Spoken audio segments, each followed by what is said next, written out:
Girl feeds homeless woman, little knowing it's her long-lost mother. Emma clutched the bread bag tightly as she walked along the busy sidewalk in downtown Philadelphia. Her short little legs could barely keep up with the hurried pace of her grandmother Margaret, who tugged her hand impatiently to reach the bus stop. It was just another ordinary day in the routine of the 6-year-old, who always insisted on carrying an extra snack in her backpack. "Grandma, can I give my bread to that lady?" Emma asked, stopping suddenly when she spotted a gray-haired woman sitting on the ground, leaning against the brick wall of an old building. Margaret pulled her granddaughter's arm impatiently. At 68, the retired woman no longer had energy for the child's curiosities, especially when they were running late. "No, Emma. Let's go, the bus won't wait for us," Margaret replied, trying to quicken their pace.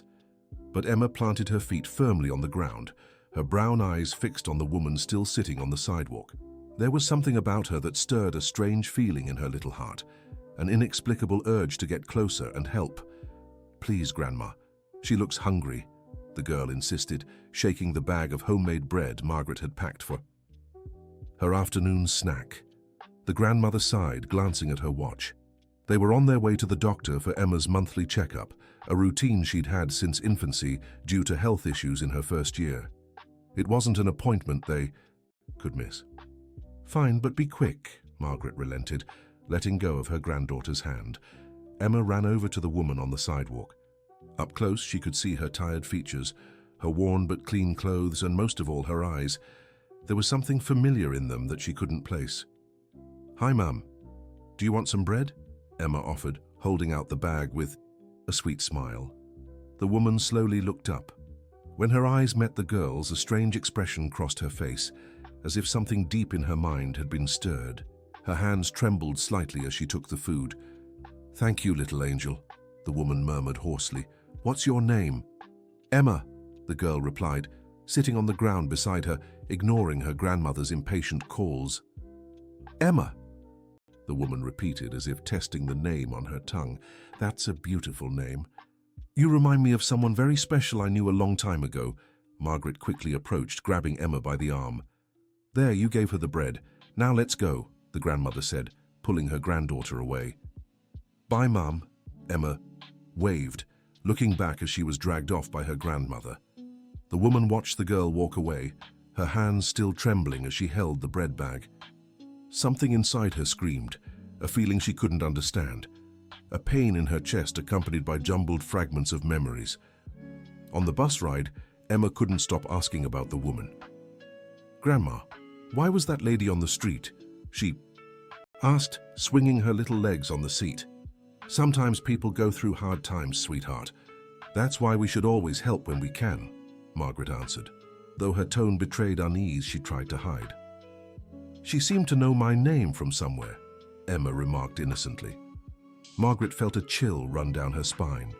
She quickly changed the subject, talking about the doctor's appointment ahead, but she couldn't shake the image of the woman on the street. There was something unsettling about that encounter she couldn't define. Dear listener, if you're enjoying the story, don't forget to like and especially subscribe to the channel. It really helps us who are just starting out. Now, continuing. Meanwhile, Carol, the name the woman had adopted when she lost her memory years ago, remained seated on the same sidewalk, staring intently at the bag of bread. Fragments of images flashed through her mind: a baby's room, heavy rain, screams, then only darkness and confusion. Carol had lived on the streets of Philadelphia for nearly 6 years.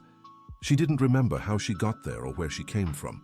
Her first clear memories were of waking up in a public shelter, with no ID, no name, no past. The doctors there said she had suffered some kind of trauma that caused partial memory loss. All these years, she had survived on the kindness of strangers and odd jobs she managed to pick up. Every now and then she had nightmares of a crying child, but she could never understand what they meant. Now, looking at that little girl, something inside her had stirred.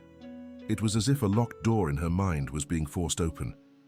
In the doctor's office, Emma excitedly told Dr. Mitchell about the encounter with the woman on the street. "Doctor, is there any reason I'd feel like I know someone, even if I've never seen them before?" the girl asked with the curiosity typical of her age. Dr. Mitchell, a middle-aged man who had treated Emma since she was a baby, smiled warmly. Sometimes we get feelings like that, Emma. Maybe the person reminds us of someone special, or maybe it's just our desire to help others, he explained. But he noticed the worried look on Margaret's face. After the appointment, while Emma was in the bathroom, Dr. Mitchell pulled Margaret aside for a private conversation. Mrs. Margaret May, I ask why you seemed so tense when Emma mentioned the homeless woman. Margaret hesitated before answering, nervously fidgeting with her purse strap. Doctor, it's been almost 6 years since Emma's mother disappeared. We never found her. Sometimes I'm afraid that... She couldn't finish the sentence. Do you think it could be her? Dr. Mitchell asked gently. I don't know, maybe I'm imagining things. My son Michael says she must have left town, that she's never coming back. But a mother doesn't abandon her child like that, Doctor. Sarah loved Emma more than anything. Dr. Mitchell made a few notes on his pad, thoughtful. If you'd like, I can go with you to where you saw the woman. Sometimes it's better to clear up these doubts than to keep dwelling on them. Margaret shook her head. My son wouldn't allow it. He's forbidden any mention of Sarah in front of Emma. Says she needs to forget and move on. And what do you think about that? I think a child has the right to know about her mother, but I can't go against my son. He's already suffered so much from Sarah's disappearance. When they left the office, Emma insisted on taking the same route as before, hoping to see the woman again. To her delight, Carol was still there, now sharing the bread she'd been given with a stray cat that had approached.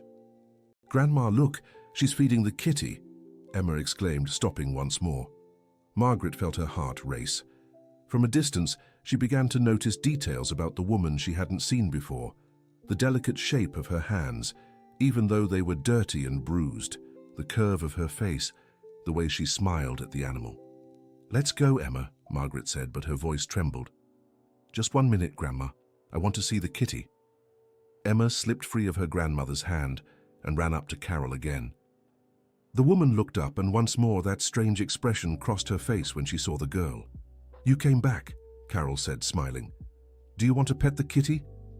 Emma knelt beside Carol, stroking the cat that purred contentedly. Up close, she could catch a very subtle, almost imperceptible scent coming from the woman. It was a smell that made her feel safe, as if she'd known it before.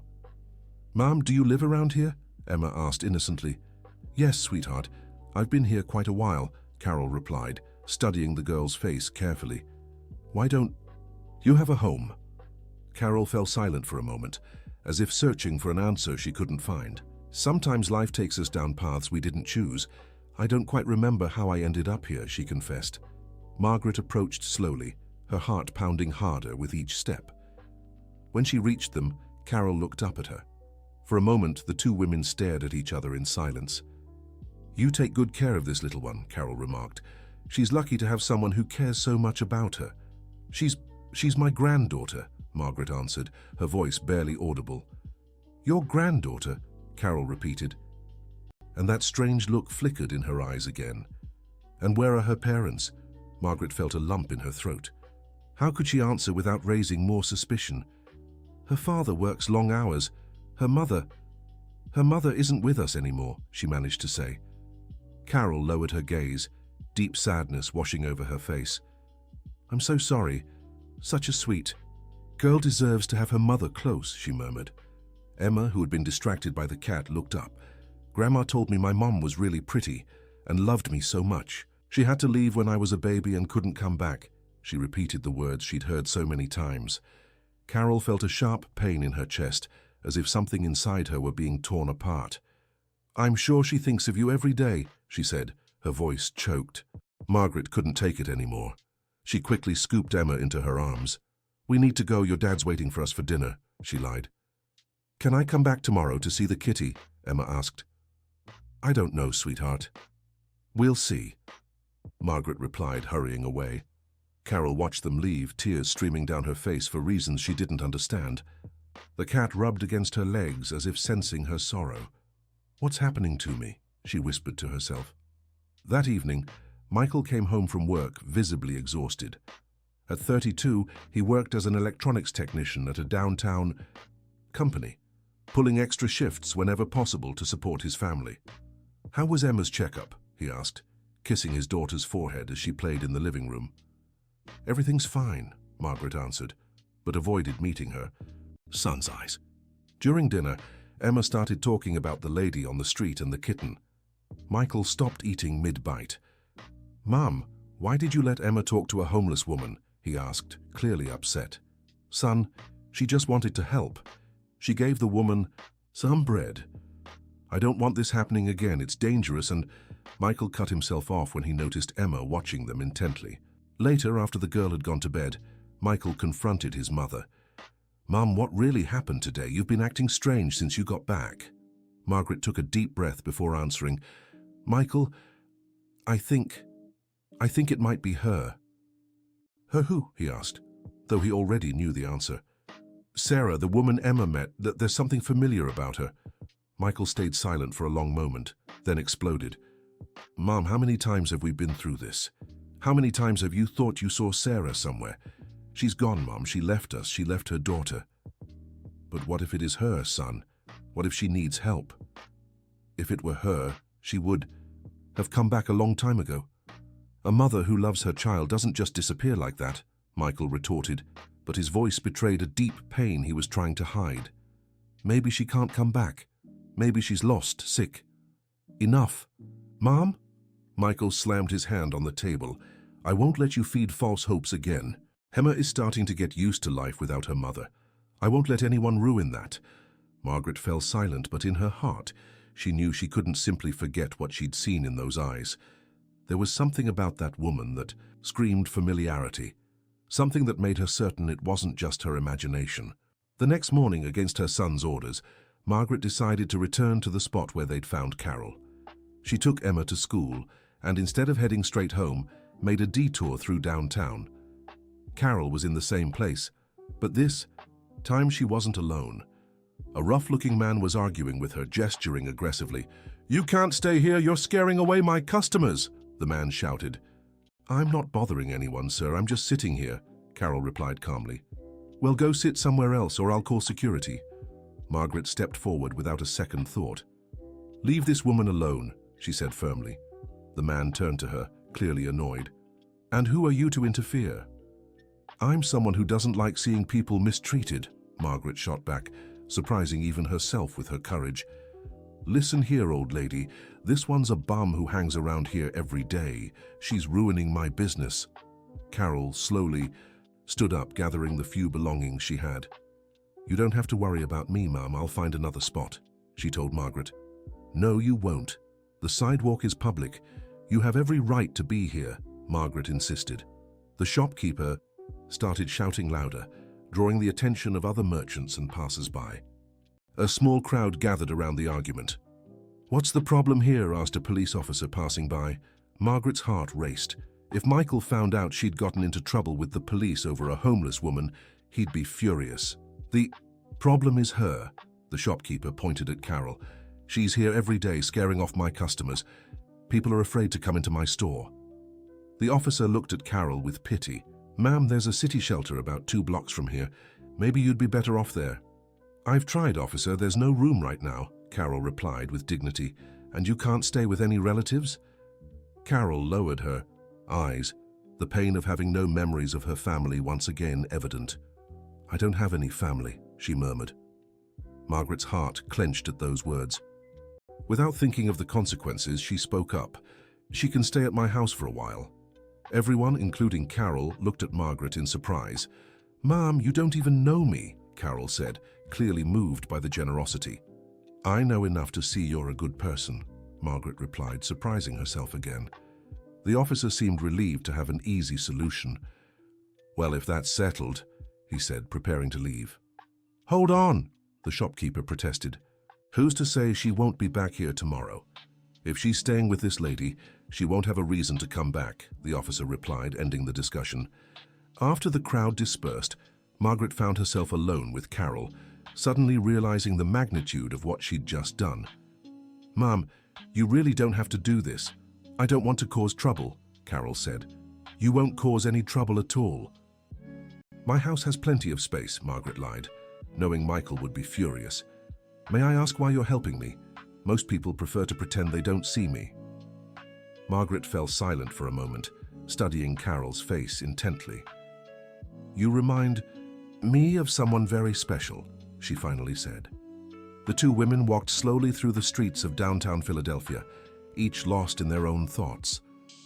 Margaret tried to imagine how she would explain the situation to Michael, while Carol struggled to understand why this unfamiliar family stirred such confusing feelings inside her. The family's home was simple but cozy, located in a lower middle-class neighborhood. It had 2 small bedrooms, a living room, a kitchen, and a backyard where Margaret grew some plants. "Here we are," Margaret said, opening the iron gate. Carol paused at the entrance, an odd sense of familiarity washing over her. It was as if she had been there before, though she was certain she had never stepped foot in that house. "Is something wrong?" Margaret asked, noticing her hesitation. "No, it's just... I remembered something, but I don't know what," Carol admitted. They entered the house. Margaret showed her the bathroom so Carol could wash up and offered her some clean clothes that belonged to her. "Are you sure you won't regret this?" Carol asked again. "I'm sure. Now go clean up. We'll talk later." While Carol washed, Margaret nervously tidied the house and tried to think of the best way to explain the situation to Michael. She knew he would be furious, but something inside her wouldn't let her send Carol away. When Carol stepped out of the bathroom wearing the borrowed clothes with her hair clean, Margaret nearly fell out of her chair. The resemblance to Sarah was even more striking now. "My God," Margaret murmured, pressing a hand to her chest. "What is it?" Carol asked, concerned. Nothing, it's just, you look lovely in those clothes," Margaret deflected, though her heart was racing. They ate lunch together, talking about general things. Carol shared about her life on the streets, how she had lost her memory, and the confusing fragments of her past that haunted her. "Sometimes I have strange dreams," Carol confessed. "I dream of a child crying, but I can never see the child's face clearly." Margaret nearly choked on her food. "What kind of child?" "A little girl. In the dreams, I feel this desperate need to comfort her, as if she's very important to me. But I always wake up before I can." "And what did the doctors say about your memory loss?" "That it was caused by severe emotional trauma. They said the memories might come back with time, or maybe never. I've gotten used to the idea of not having a past." "Everyone has a past, Carol. Sometimes it's just hidden, waiting for the right moment to surface. You talk as if you know something." Margaret stayed silent, wrestling between the urge to tell her everything and the fear of the consequences. The sound of a key in the door interrupted them. It was Michael, home from work early. "Mom, I'm home," he called from the door. Margaret turned pale. She hadn't had time to prepare him. "Stay calm," she whispered to Carol. "Let me explain everything to him." Michael walked into the kitchen and froze when he saw Carol sitting at the table. "Mom, who is this woman?" he asked, clearly surprised and suspicious. "Son, this is Carol. She was going through a hard time and I offered her a place to stay temporarily." Michael looked from Margaret to Carol and back again, trying to process this. "Mom, can I talk to you in the living room?" he said, struggling to keep his composure. Once in the living room, Michael exploded. "Mom, have you lost your mind? Did you bring a stranger into our home?" "Son, she's a good person. She was being mistreated on the street." "And since when is that our problem? You don't even know this woman." "Michael, lower your voice. She'll hear you. I don't care if she hears. I want her out now." Carol appeared in the living room doorway, clearly embarrassed. "I'm sorry for the trouble. I'll leave right away," she said, walking toward the door. "No," shouted Margaret, surprising everyone, including herself. Michael stared at his mother with wide eyes. "What do you mean, no?" "She's staying, at least for a few days," Margaret said with a firmness she rarely showed. "Mom, are you serious?" "I am. And if you don't agree, you can find somewhere else to live." The silence that followed was tense and heavy. Carol looked visibly uncomfortable, while Michael tried to process what was happening with his mother. "Fine," Michael finally said, "but when Emma gets home from school, I want this woman gone." "Why?" Margaret asked. "Because I don't want my daughter around strangers." Carol, who had stayed quiet during the argument, finally spoke. Your son is right. It's not appropriate for a stranger to stay in a home with a young child. I'll leave." "You're not a stranger," Margaret said, looking straight into Carol's eyes. "What do you mean?" Carol and Michael asked at the same time. Margaret took a deep breath. She knew the time had come to reveal her suspicions, even if it caused an explosion in the family. I think you're Sarah." The silence that followed was deafening. Carol turned pale while Michael looked like he'd been punched in the gut. "Mom, you've completely lost it," Michael whispered. "Sarah? Who's Sarah?" Carol asked, confused. "Sarah was Emma's mother, my wife. She disappeared almost 6 years ago," Michael explained, his voice shaking. Carol sank heavily onto the couch, clutching her head. "That can't be. I'd remember if I had a daughter." "People don't always remember trauma," Margaret said gently. "You said you lost your memory about 6 years ago, didn't you?" "Yes, but...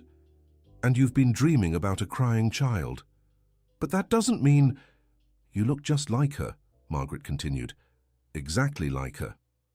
Michael studied Carol carefully. Now that his mother had planted the idea in his head, he began noticing similarities he hadn't seen before. "Even if it were true," Michael said slowly, "it wouldn't change anything. Someone who abandons their family doesn't have the right to come back. What if she didn't abandon you? What if something happened to her?" Margaret pressed. "Like what? Illness, an accident, memory loss? There are plenty of possibilities." Carol stood abruptly. "Stop this, you're scaring me. I'm leaving now." "No, you're not," said a small voice from the doorway. Everyone turned. Emma stood at the entrance to the living room, still in her school uniform, her eyes shining as she looked at Carol. "Emma!" Margaret and Michael exclaimed at the same time. "The lady from the street is in our house," the little girl said, running toward Carol. "Hi, sweetheart," Carol said, instinctively bending down to Emma's level. The gesture was so natural, so maternal, that Margaret felt tears in her eyes. "Daddy, why were you yelling?" Emma asked innocently. "We weren't yelling, honey. We were just talking," Michael lied. "Is the lady staying over tonight?" Emma asked Carol. Carol looked at Michael, then at Margaret, unsure how to respond. "Please, Daddy, can she stay?" Emma begged, making the face that always melted Michael's heart. Michael found himself in an impossible situation. How do you explain the whole complexity of the situation to a 6-year-old? "Emma, Carol was just visiting. She needs to go back to her own home." "But she doesn't have a home, Daddy. Grandma told me she lives on the street." "Your grandmother talks too much," Michael muttered, shooting a disapproving look at Margaret. "Please, Daddy, just for today," Emma insisted. Carol knelt in front of the little girl, taking her tiny hands in hers. "Emma, sometimes adults need to work things out before making certain decisions. How about I come back another day to play with you? Promise?" Carol looked into the girl's eyes and felt her heart tighten. There was something in those eyes that stirred an inexplicable love in her. "I promise," she said, surprising herself. Emma smiled and hugged Carol tightly. In that embrace, Carol felt an emotion so intense it nearly made her faint. It was as if all the pieces of a puzzle were trying to fit together in her mind. "I really like you," Emma whispered in Carol's ear. "I really like you too." "Sweetheart," Carol replied, unable to stop the tears streaming down her face. Michael watched the scene with a divided heart. Part of him wanted to believe this woman could be Sarah, but another part was afraid to let himself be carried away by false hope once again. "All right," he finally said. "You can stay, but just for tonight." Margaret smiled in relief, while Emma jumped for joy. "Thank you," Carol said to Michael. "I promise I won't cause any trouble. I hope not." Dear listener, if you're enjoying the story, don't forget to like and especially subscribe to the channel. It really helps those of us just starting out. Now back to the story. During dinner, the atmosphere was tense among the adults, but Emma seemed completely at ease with Carol. The little girl excitedly talked about school, her friends, her favorite games, and Carol listened to every word with an attention that was striking. "What about you, Carol? What were you like as a kid?" Emma asked innocently. Carol fell silent for a moment, trying to grasp memories that always seemed just out of reach. "I don't remember much of my childhood," she admitted. Why? Sometimes people forget things that happened a long time ago. But you remember your name, right? I do. I think I do. Carol is the name I chose when I woke up in the hospital not knowing who I was. Michael stopped eating. You woke up in a hospital? Yes. The doctors said I was found unconscious in a park during a heavy rainstorm. No ID, no memories. Which hospital? Margaret asked, trying to hide the nervousness in her voice. Mercy General Hospital. Margaret and Michael exchanged glances. That was exactly where Sarah had been taken the night she disappeared, when Michael had desperately searched every hospital in the city. What date did this happen? Michael asked, his voice almost vanishing. I don't remember the exact date. It was about 6 years ago, during a really bad storm that hit the city. Michael felt the world spin around him. He remembered that storm perfectly. It was the same night Sarah had left the house during an episode and never came back. Daddy, are you okay? Emma asked, noticing how pale her father looked. I'm fine, sweetie. Just tired from work. But Michael wasn't fine. His mind was racing, connecting dots he'd refused to connect until now.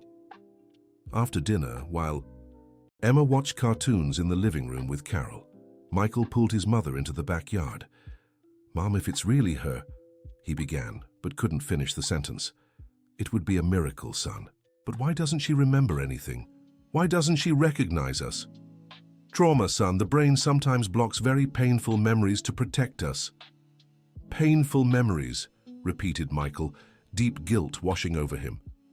What are you thinking about? I'm thinking about all the horrible things I said to her during our last argument. I'm thinking maybe I'm the reason she left the house that night. Margaret took her son's hands. Michael, you were both so young. You were dealing with the pressure of being first-time parents, financial troubles, her postpartum stress. Arguments were part of that difficult phase. But I said things I shouldn't have. I told her she wasn't a good mother, that maybe it'd be better if she just left.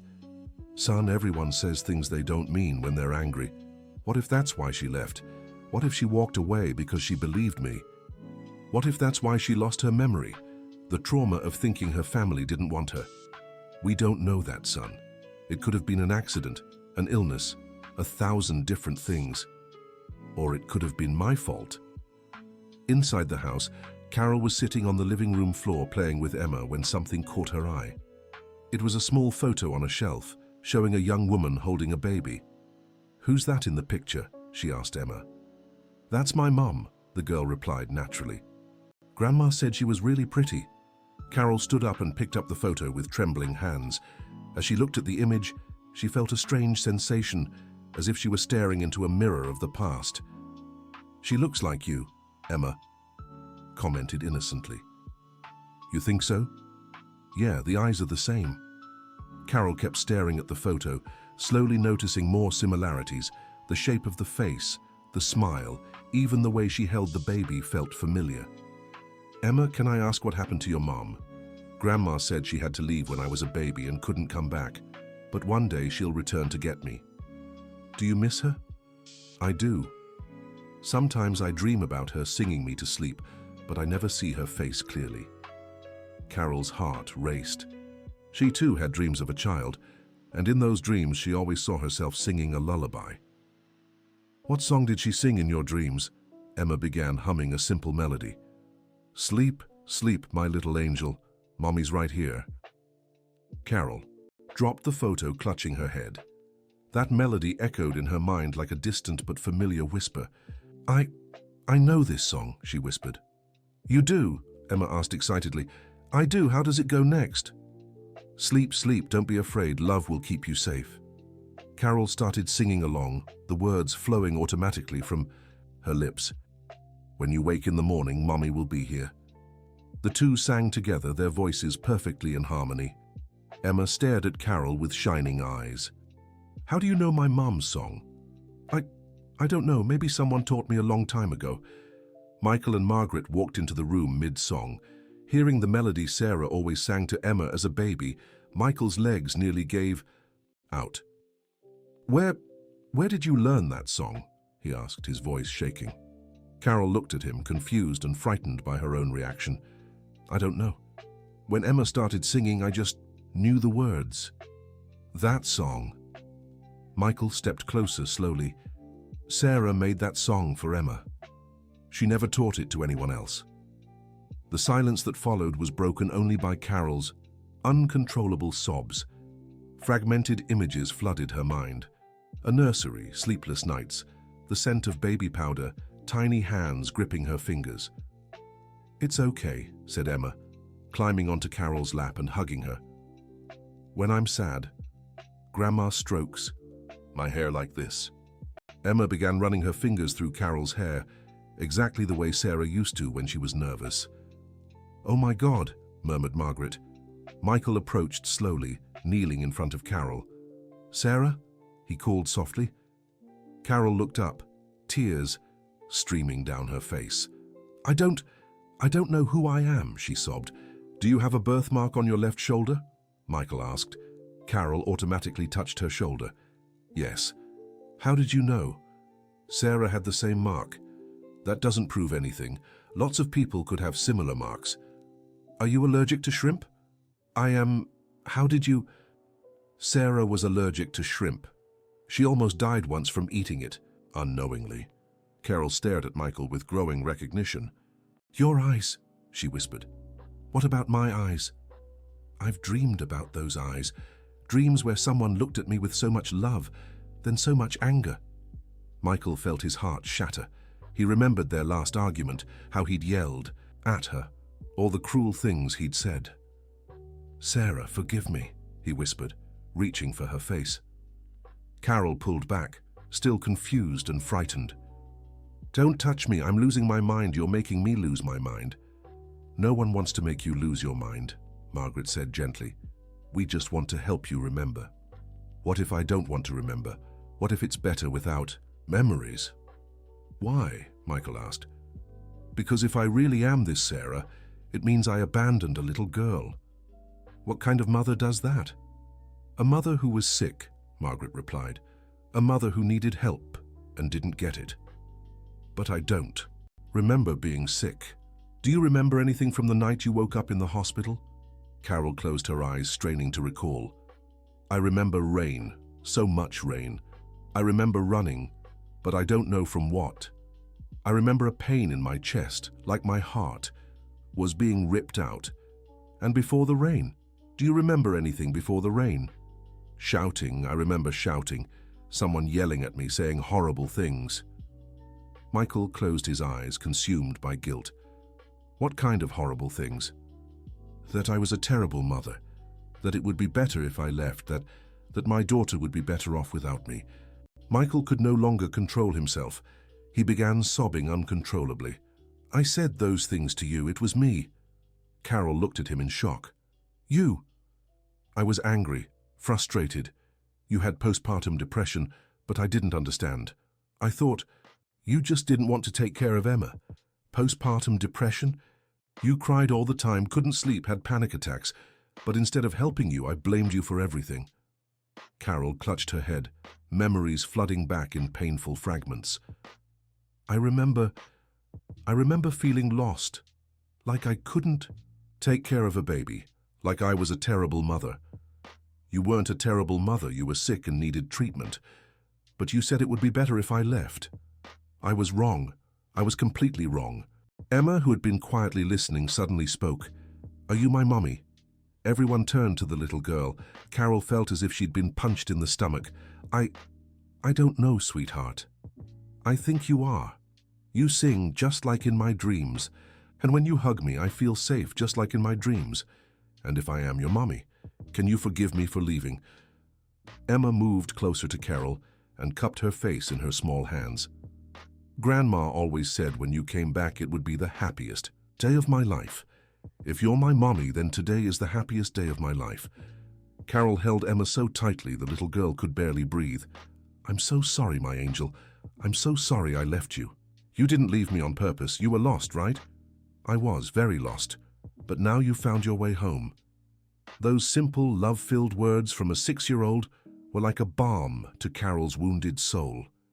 Slowly, more memories began to return. She remembered Emma's birth, how lost and incapable she had felt. She remembered sleepless nights, panic attacks, the constant fear of not being a good mother. She remembered her last argument with Michael, how he had yelled that she was worthless, that maybe it was better if she just left. She remembered walking out crying, with no destination, just wanting to escape the pain. She remembered the heavy rain tripping and hitting her head. After that, only confused fragments until she woke up in the hospital. "Michael," she called, looking into his eyes.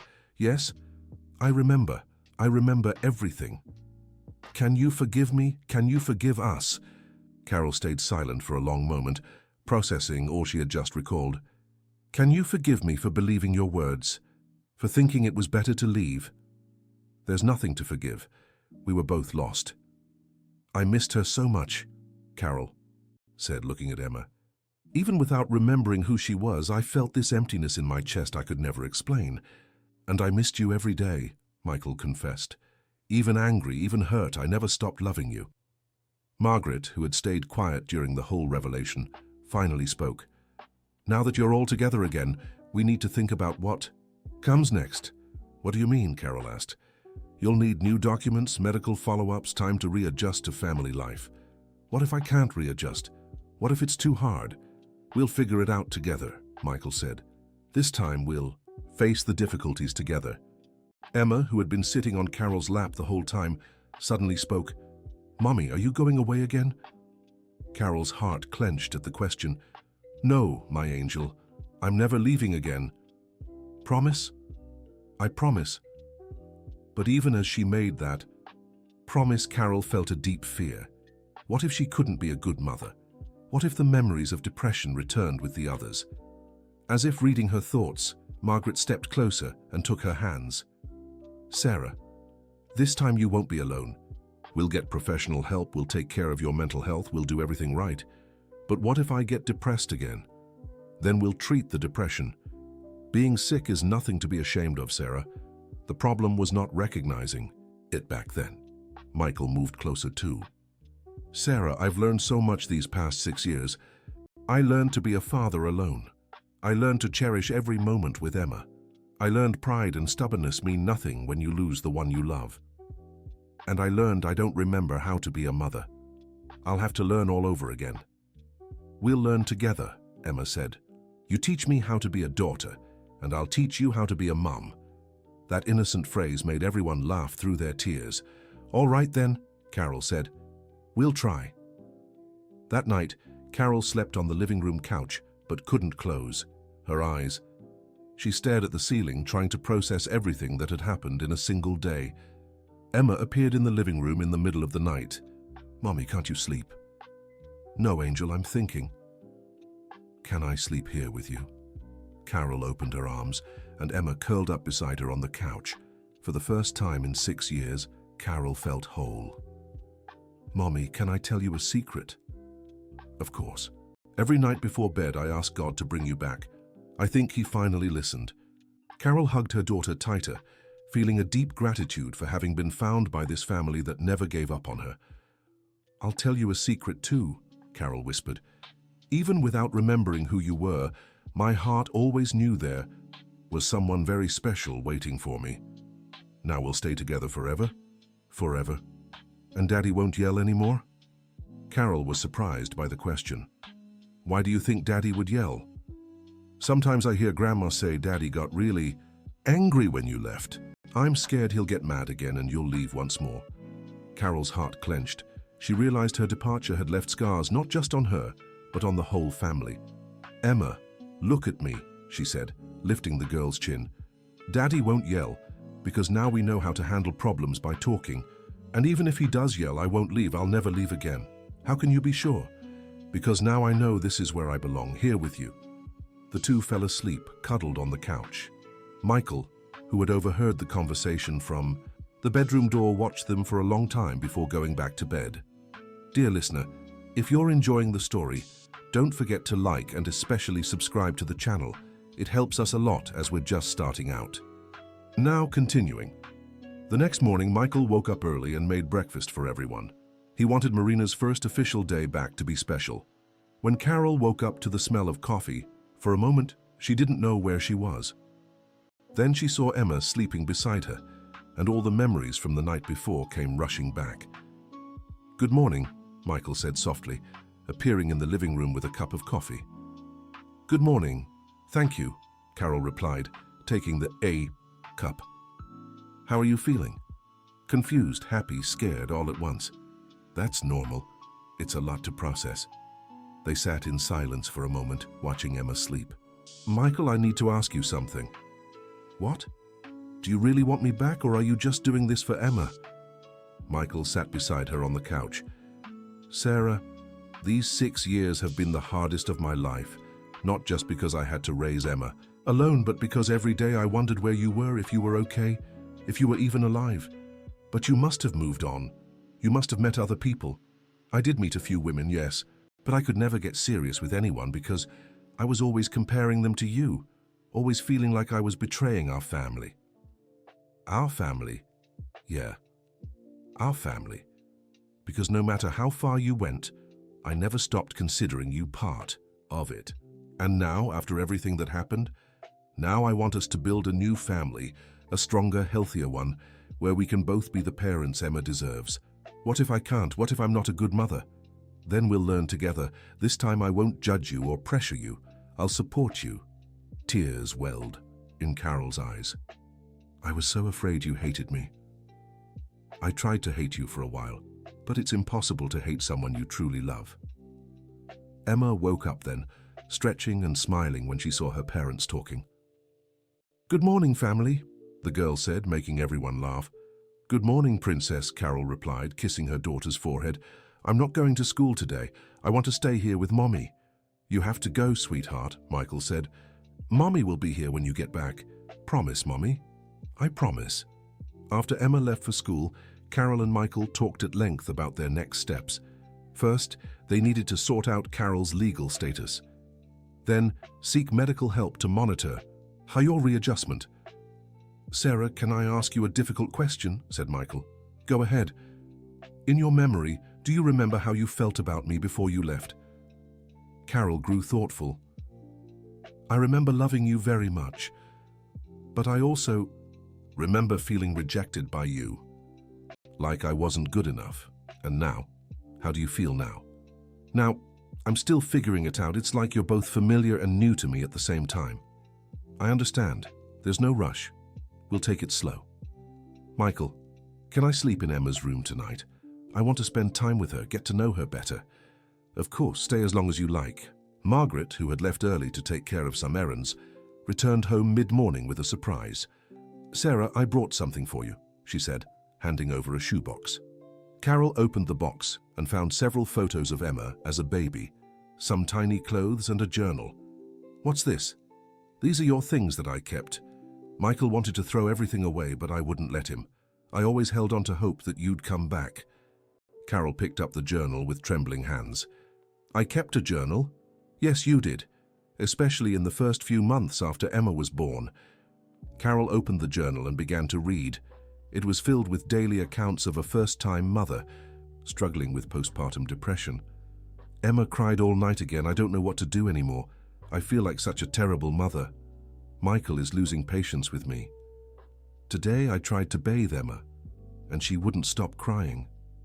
I started crying too. Why do other mothers seem to know instinctively what to do while I feel so lost? Michael said I need to try harder, that other women manage to care for their children without so much drama. Is he right? Am I really just being too dramatic? Carol stopped reading, tears streaming down her face. I was really very sick. You were. And we didn't know how to help you back then, said Margaret. Why did you keep these things? Because a mother doesn't abandon her child without reason. I knew something had happened to you. Carol continued flipping through the journal and found the last entry, written the night she disappeared. I can't take it anymore. Michael said it would be better if I just left. Maybe he's right. Maybe Emma would be better off without a mother who doesn't know how to care for her. I don't know what to do anymore. I need to get out of here. I need to breathe. This is what I wrote that last night. She showed Michael, who read it silently. Sarah, forgive me, please forgive me. Michael, we both made mistakes. You were wrong not to see how sick I was, and I was wrong to leave instead of seeking help. But now we'll make it right. We'll try. The rest of the day passed quickly. Carol focused on getting to know the house better, the family's habits and Emma's routines. When the girl came home from school, she was overjoyed to find Sarah still there. "Mommy, you really stayed." "Yes, sweetheart, I did. Tell me what I was like as a baby." Carol took the box of photos Margaret had brought and began showing them to Emma. "Look here, you were just born. You were so tiny, you fit in the palm of Daddy's hand. And were you happy?" Carol looked at a photo of herself holding newborn Emma. Her face showed exhaustion, but also so much love. "I was very happy, but also very scared. It was my first time being a mum." "Why were you scared?" "Because being a mother is a huge responsibility. I wanted to do everything right for you, but I didn't know how. And now do you know?" Carol laughed. "Now I know I don't have to know everything. I just need to love you very much and do my best." Emma hugged Carol. "I love you so much too, Mummy." That night at bedtime, Emma insisted that Carol sing the lullaby they'd discovered the day before. "Sleep, sleep, my little angel. Mommy is here," Carol sang softly. "Now, you're really here," murmured Emma, already half asleep. "I am. And I always will be." When Emma drifted off, Carol watched her daughter's peaceful face. She felt a mix of unconditional love and responsibility that both haunted and strengthened her at the same time. Michael appeared at the bedroom door. "Can I come in?" "Of course." He sat on the edge of the bed, looking at them both. "How do you feel?" "Like I found a piece of myself that was missing," Carol answered. "It's strange. At the same time, I feel like her mother, but also like a stranger trying to learn how to be one. That's normal. You lost 6 years. You'll need time to get to know each other again. And us, will we need time to get to know each other again too?" Michael grew thoughtful. "Yes, we're different people now. You've been through things I can't imagine, and I've learned things about myself I didn't know before." "What kind of things?" "I learned I can be patient, that I can be affectionate without feeling less of a man. That stupid pride can destroy a family." "What else changed in you?" "I learned to cherish every moment, every smile from Emma, every small victory, every quiet night. Before, I took everything for granted." Carol nodded, understanding perfectly. "I learned a few things these past years too." "Like what?" "That it's possible to survive even when you think you've lost everything. That strangers can be more family than blood relatives. That pride means nothing when you're hungry or cold.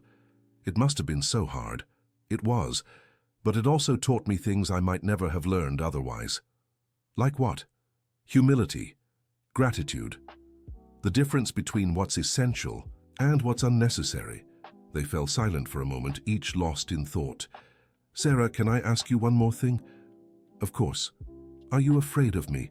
Carol thought carefully before answering. "I'm not afraid of you as a person, but I'm afraid of disappointing you again. Afraid I won't be the wife and mother you both deserve. And I'm afraid of pressuring you again. Afraid I'll repeat the same mistakes. So let's make a deal." "What deal?"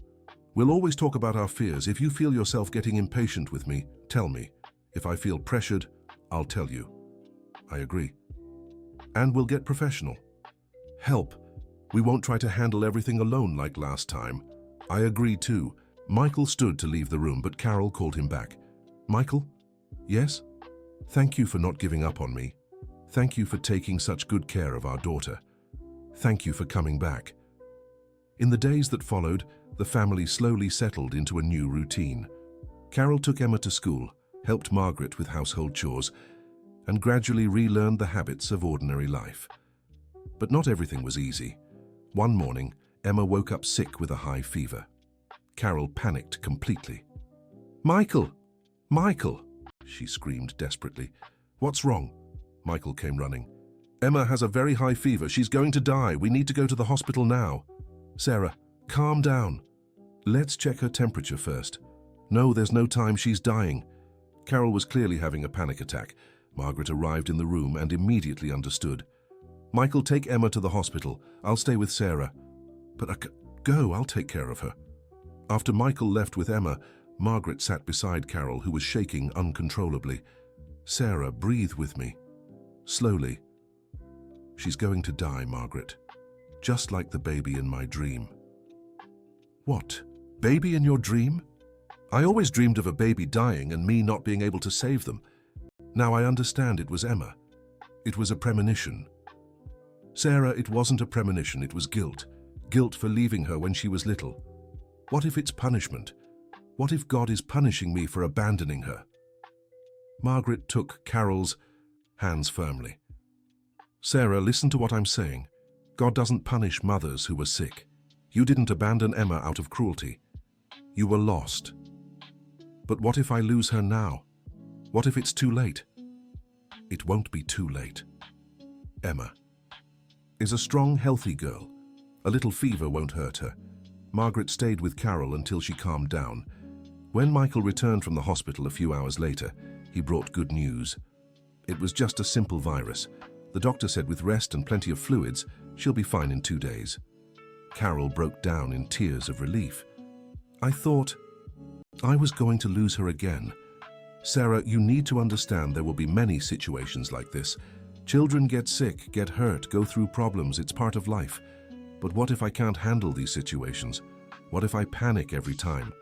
Then we'll get you help to learn how to cope." That afternoon, Michael scheduled an appointment with a psychologist for Carol. It was time to address the trauma she still carried. "I don't want to go," Carol protested. "Why not?" "Because I'm afraid of what the psychologist will say. What if he says I'm not ready to be a mother? What if he says you are? What if he helps you feel more secure? Will you come with me?" "I will if you want me to." "I do." The first session with psychologist Dr. Foster was eye-opening. Carol shared her entire story, from postpartum depression to her years, on the streets and reuniting with her family. "Sarah, what you went through is more common than you think. Many women develop postpartum depression and don't get the right treatment. But how many abandon their children? You didn't. Abandon your daughter. You ran from a situation where you felt lost and incapable. That's very different. But the result was the same. Emma grew up without a mother. And now she has her mother back. What matters is what you both do from here on. How can I be sure I won't break down again? With medical support, family help, and a lot of work on your trauma. There are no guarantees in life, Sarah, but there are tools we can use to handle things better." In the following months, Carol dedicated herself intensely to therapy. Slowly, she began to understand her feelings better and developed ways to cope with anxiety. Emma also had a few sessions with a child psychologist to process reuniting with her mother. "Doctor, sometimes I'm scared Mommy will leave again," the girl confessed. "Why do you feel that way?" "Because the first time she left, I was just a baby. Now that I'm bigger, maybe she won't like me." "Do you think your mom doesn't like you?" "I think she does, but sometimes I get confused. It's normal to feel confused, Emma. A lot of new things are happening. Can I tell you a secret?" "Of course." "Sometimes when Mommy hugs me, I feel like she's sad, like she's thinking about bad things." The psychologist noted this observation. Children often sense things adults try to hide. "And what do you do when you feel she's sad?" "I hug her tighter and tell her something funny that happened at school." "That's wonderful. You're helping your mom without even realizing it." At home, the challenges continued. Carol had good days and bad days. On the bad days, she felt inadequate and incapable. On the good days, she thought maybe she could be a good mother. One day, Emma came home from school crying. "What happened, sweetheart?" Carol asked, worried. "The teacher asked about families, and I told her my mum came back. Then Julie said that a mother who leaves once might leave again." Carol felt her heart shatter. "And what did you tell her?" "I said you didn't leave because you didn't love me. You left because you were lost, and now you found your way home." That was a very good answer. "But Mommy, is it true you might leave again?" Carol knelt in front of her daughter, taking her little hands. "Emma, look into my eyes. Do you remember when you were little and sometimes had nightmares?" "I do." "And what did I do?" Grandma told me you'd stay up all night singing to me until I calmed down." "That's right, because a mother who loves her child will do anything to protect them. And now that I'm back, I'll do anything to protect you, including staying." here forever. Even if it gets hard, especially if it gets hard. That night, Carol talked to Michael about what had happened. The kids at school will talk about our situation. How do we handle that? By being honest. Emma needs to know our family went through hard times, but we're strong again now. And if other people judge our decision to stay together, then they don't know our story. We don't owe anyone an explanation but ourselves. Michael, can I ask you something? Of course. Do you feel like you've completely forgiven me? Michael thought before answering. I feel like I understand what happened. I feel like there's no more anger, but forgiveness is a process. Some days I feel like I've completely forgiven you. Other days I still feel a sting of hurt. It's honest of you to admit that. And you? Have you managed to forgive me? I'm learning. It still hurts to remember the things you said that night. But I understand you were lost too. We were both lost. Now we're found. We're learning to find each other. A few months later, Carol was feeling more confident in her role as a mother. She had established a routine with Emma, attended school meetings and helped with homework. But then a new challenge arose. Margaret started having health problems. At 70, she was growing increasingly frail and needed care. Son, I think it's time for me to go to a nursing home, she said to Michael one day. Absolutely. Not, Mum. You're staying here with us. But I'll be a lot of trouble. You need to focus on rebuilding your family. Carol, who was in the kitchen, overheard and came closer. Margaret, you saved me, literally took me off the streets. Now it's my turn to take care of you. Sarah, you already have so much with Emma and your own recovery. Taking care of those we love is never too much. But the house is small. Then we'll find a bigger one, said Michael, or remodel this one. With what money? We'll figure it out. That's when Carol had an idea. What if I got a job? I could help with expenses. Sarah, are you ready to work? Asked Michael. I think so. I need to feel useful to contribute to the family. But what kind of work? Carol thought about her experiences over the past years. I learned a lot about caring for people on the streets. I saw so many needing help. Maybe I could work in social services. It would be emotionally hard work. It would be work that gives me purpose. Margaret watched the conversation with pride. Sarah was truly rebuilding herself. If you're sure, then let's try. But if it gets too heavy, promise you'll... Tell me. We promise, Sarah and Michael said together. In the following months, Sarah got a part-time job at a city social services center. Her work was helping homeless people find shelter and medical care.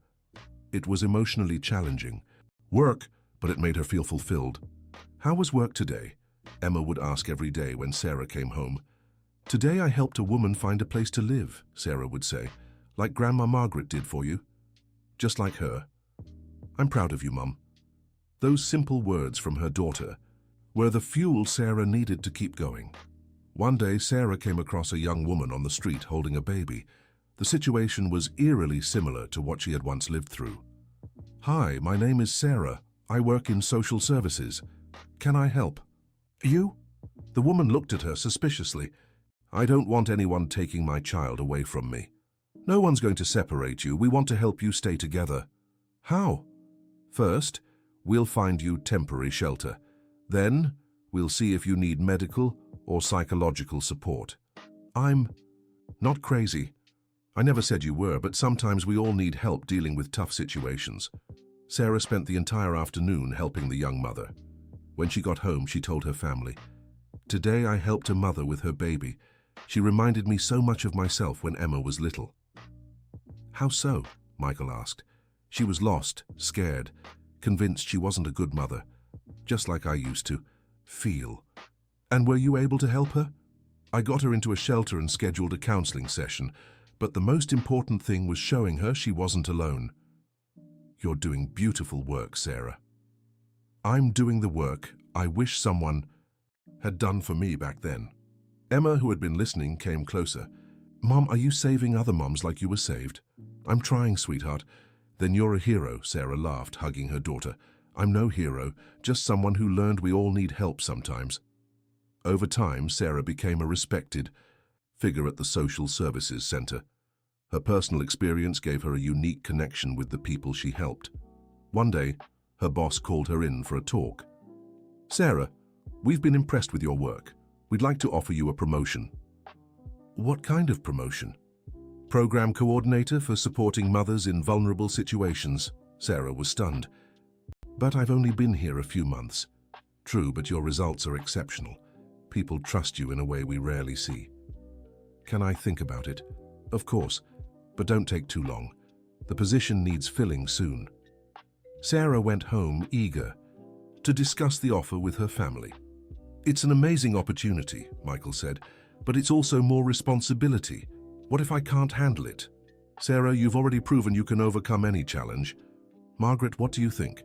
"I think you should accept you'll be able to help so many more people." "And you, Emma, what do you think?"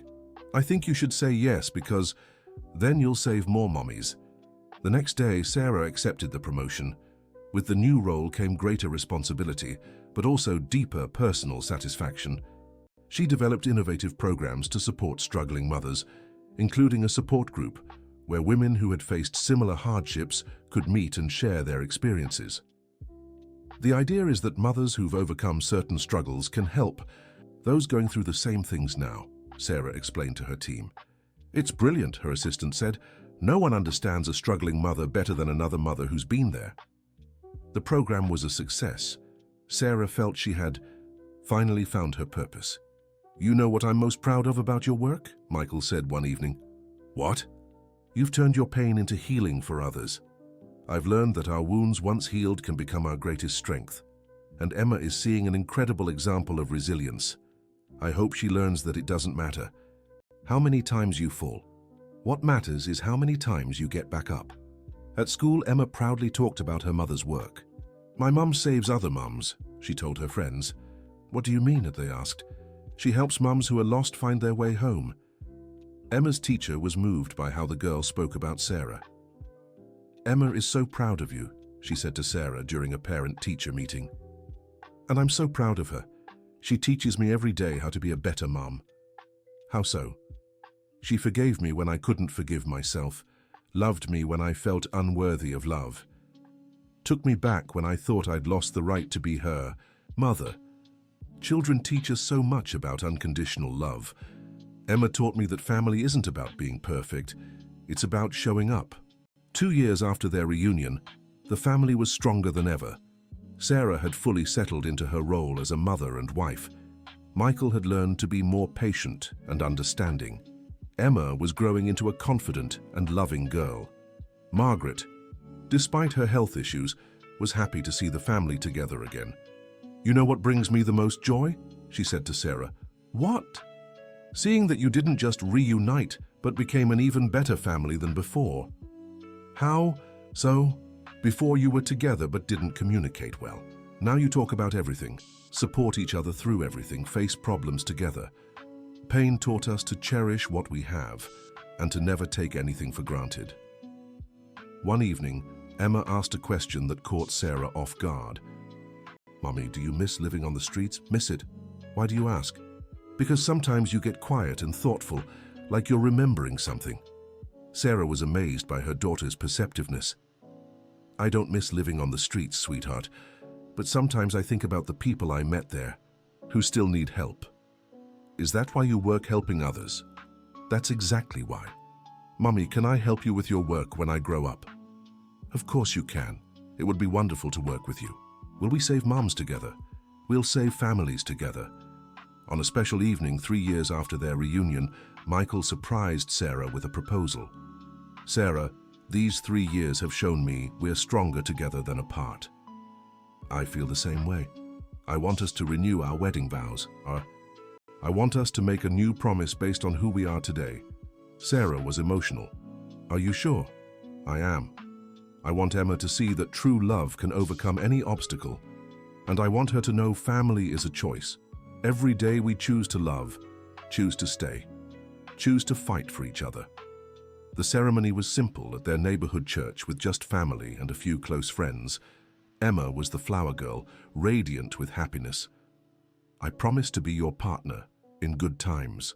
"And bad," said Michael. "I promise to never run from problems again." but to face them by your side, said Sarah. I promise to be patient when you're learning, Michael continued. I promise to ask for help when I need it, instead of trying to handle everything alone, Sarah added. I promise to cherish our family every day, they said together. When they kissed, Emma clapped excitedly. Now we're a real family forever, she shouted. Everyone laughed, but agreed she was right. After the ceremony, during the small celebration at home, Sarah gave a speech. I want to thank everyone who never gave up on me. Margaret, who took me off the streets when I was a stranger. Michael, who forgave me and gave me a second chance. And especially Emma, who taught me that a child's love can heal any wound.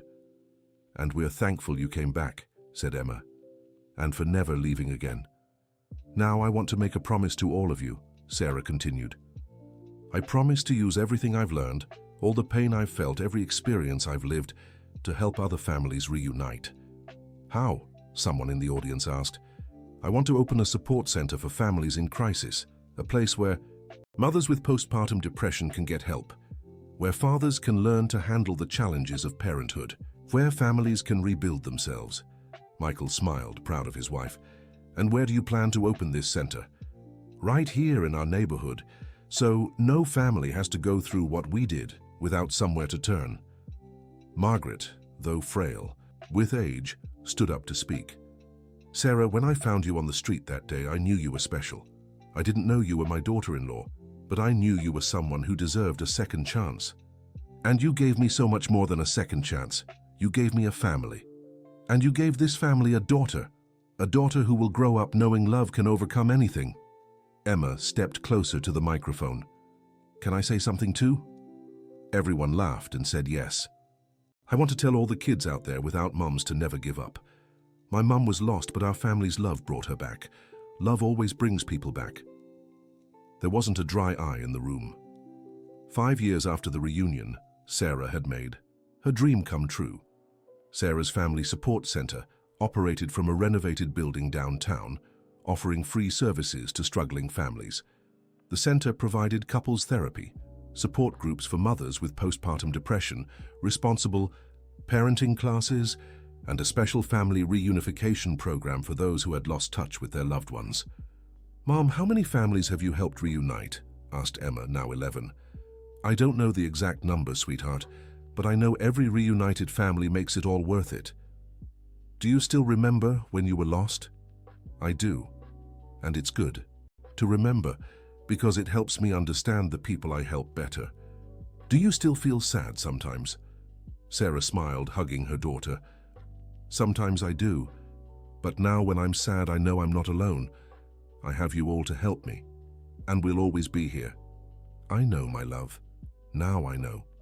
One special afternoon, Sarah received an unexpected visit at the center. It was the young mother she'd helped years ago, now with a 4-year-old child. Sarah, the woman shouted, running to hug her. Rose, how are you? I'm great. I got a job, a home, and look how big my son is now. That's wonderful. I'm so proud of you. None of this would have been possible if you hadn't shown me I wasn't alone that day. You were the one brave enough to accept help.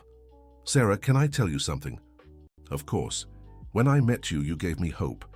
But I only learned your story later. When I found out you'd also been through hard times and rebuilt your life, I realized I could do it too. And you did. I did. And now I want to give back. I want to work here at the center, helping other mums like you helped me. Sarah felt her eyes fill with tears. It would be wonderful to have you on the team. Then it's settled. I want to be part of this family that saves families. That night, Sarah told her family about Rose's offer. It's amazing how things connect, Michael said. How so? You were saved, you rebuilt yourself, now you save others, who in turn will save others. It's an endless cycle of love. It's the best way to honor everyone who helped me, Sarah agreed. Mom, when I grow up, can I work at the center too? Asked Emma. If you want to, but not because it's an obligation, because it's a choice. I want to. I want to help families stay together. Then we'll build that future together. Margaret, now 75, watched the family conversation with a smile on her face. You know what makes me happiest, she said. What, Grandma? Asked Emma, seeing that our family didn't just heal but became medicine for other families. That's so beautiful, Grandma. It's the truth. You turned pain into healing, loss into reunion, sadness into joy. Sarah walked over to Margaret and took her hands. Margaret, I want you to know you're the hero of this story. If it weren't for you, none of this would have happened. No, my dear, you're the heroes. I just did what anyone should do. Help those in need. But you did more than that. You gave me back my family. And you gave my life purpose. Caring for you gave me a reason to keep going. Then we're all heroes, declared Emma, making everyone laugh. It's true, Sarah agreed. We're ordinary heroes, saving lives through love. 10 years after the reunion, the family story had spread throughout the city. Sarah's Family Support Center was recognized as a model for family reunification and support for struggling mothers. Sarah had become a sought-after speaker, sharing her story at conferences on mental health and family support. The most important lesson I learned, she said in her talks, is that no one is lost forever. Sometimes we just need someone to believe in us when we can't believe in ourselves. Emma, now 16, was a confident and socially engaged teenager. She volunteered actively at the center and already planned to study psychology to help families. Professionally. Mom, can I ask you something? She said one day. Of course, sweetheart. Do you regret everything you went through? Sarah thought carefully before answering. That's a hard question. I regret leaving you when you were little. I regret the pain I caused our family, but I don't regret the lessons I learned. What lessons? I learned we're stronger than we think, that love can overcome anything, that our pain can become our greatest strength to help others. And I learned family isn't about being perfect, Emma added. Exactly. It's about showing up, supporting each other, and never giving up. Mom, you know you're my hero, right? And you're mine, my love. You taught me forgiveness is possible, that love is stronger than any hurt. Now tell me something. Do you still dream about that lullaby? Sarah smiled. I still dream of it, but now in the dream I can see your face clearly and you're smiling. Because now I'm truly happy. We all are. On a special evening, the eve of their reunion's 10th anniversary, the family gathered to reflect. 10 years, said Michael. Feels like a lifetime and yet just like yesterday. 10 years of rebuilding, healing, love, Sarah added. 10 years of real family, said Emma. Margaret, now frailer but still present, spoke with emotion. 10 years ago, when I saw Sarah on the street, I never imagined I was witnessing the start of one of the most beautiful stories I've ever known. You saved more than one life that day, Sarah said. You saved an entire family. And how many families have we saved since then? Asked Michael. Hundreds, Sarah replied. And we'll save hundreds more. How? Will you celebrate tomorrow? Margaret asked. We'll go back to the place where we reunited, said Sarah. Let's take flowers to the sidewalk where I used to stay. Why? Asked Emma. To give thanks. That sidewalk was where my new life began. Can I suggest something? Said Margaret. Of course. What if we brought a picnic to share with the people still on the streets? A way to repay the kindness we received? That's a beautiful idea, Grandma, exclaimed Emma. I agree, said Sarah. Let's bring food and blankets, and information about the center for anyone who needs help. And we'll bring our story, added Michael, to show that today's situation doesn't define anyone's future. On the morning of the 10th anniversary, the family headed downtown carrying baskets of food, blankets, and plenty of hope. When they arrived at the sidewalk where Sarah had spent so many days, she was moved. This is where it all began, she said, touching the brick wall. And look how far we've come, said Emma, pointing to the support center just a few blocks away. They distributed food and blankets to several people experiencing homelessness, also sharing information about the services available at the center. A young woman holding a baby caught Sarah's attention. Can I help you? She offered. I don't know, I'm lost. I don't know what to do anymore, the woman confessed.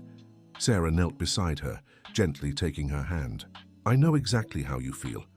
10 years ago I was sitting on this very sidewalk holding my little girl, thinking there was no way out. And what happened? A kind person reached out to me, and after that my life changed completely. You got off the streets. I got so much more than that. I rebuilt my family, found my purpose, and now I help others do the same. The woman looked at Sarah with hope in her eyes. Do you think I can do it too? I'm sure of it. But first, let's get you out of here. We'll take you to a safe place where you and your baby can rest and get help. Why are you helping me? Because someone helped me when I needed it, and because I know every mother deserves a second chance. Margaret watched the scene from afar, tears in her eyes. What are you thinking, Grandma? Asked Emma. I'm thinking the best stories don't end with "and they lived happily ever after." They end with "and they kept spreading happiness ever after." Our story isn't over? No, my dear, our story is just beginning. Michael walked up to them. Ready to go home? We are, replied Margaret. But now home isn't just our house. Home is wherever we're helping someone find their way back. That's true, agreed Emma. Now our family is bigger. It includes everyone we've helped. Sarah, who had finished talking with the young mother, joined the group. Did we get another one? Asked Michael. We did. And you? Know what she told me? What? That she felt like I understood her in a way no one else had. Because you do, said Margaret. Yeah, and that's what gets me up every day, ready to work. Knowing my experience can be someone else's light at the end of the tunnel. Mum, you know you inspire me every day, said Emma. How so? You teach me that no matter how many times life knocks us down, what matters is how many times we get up and help others up too. And you teach me that love has no limits, that a daughter can forgive a mother who left her, can love unconditionally, can be the reason someone wants to be a better person. And we've both learned that family isn't about blood, added Michael. It's about choice. Every day we choose to be family. And we chose to extend our family to include anyone in need, Margaret concluded. As they walked back home, they passed by the support center Sarah had created. Our sign at the entrance caught their attention. Sarah's Family Support Center, because every family deserves a second chance. Do you know what makes me proudest about this sign? Sarah asked. What? They all asked together. It's not that my name is on it. It's the message.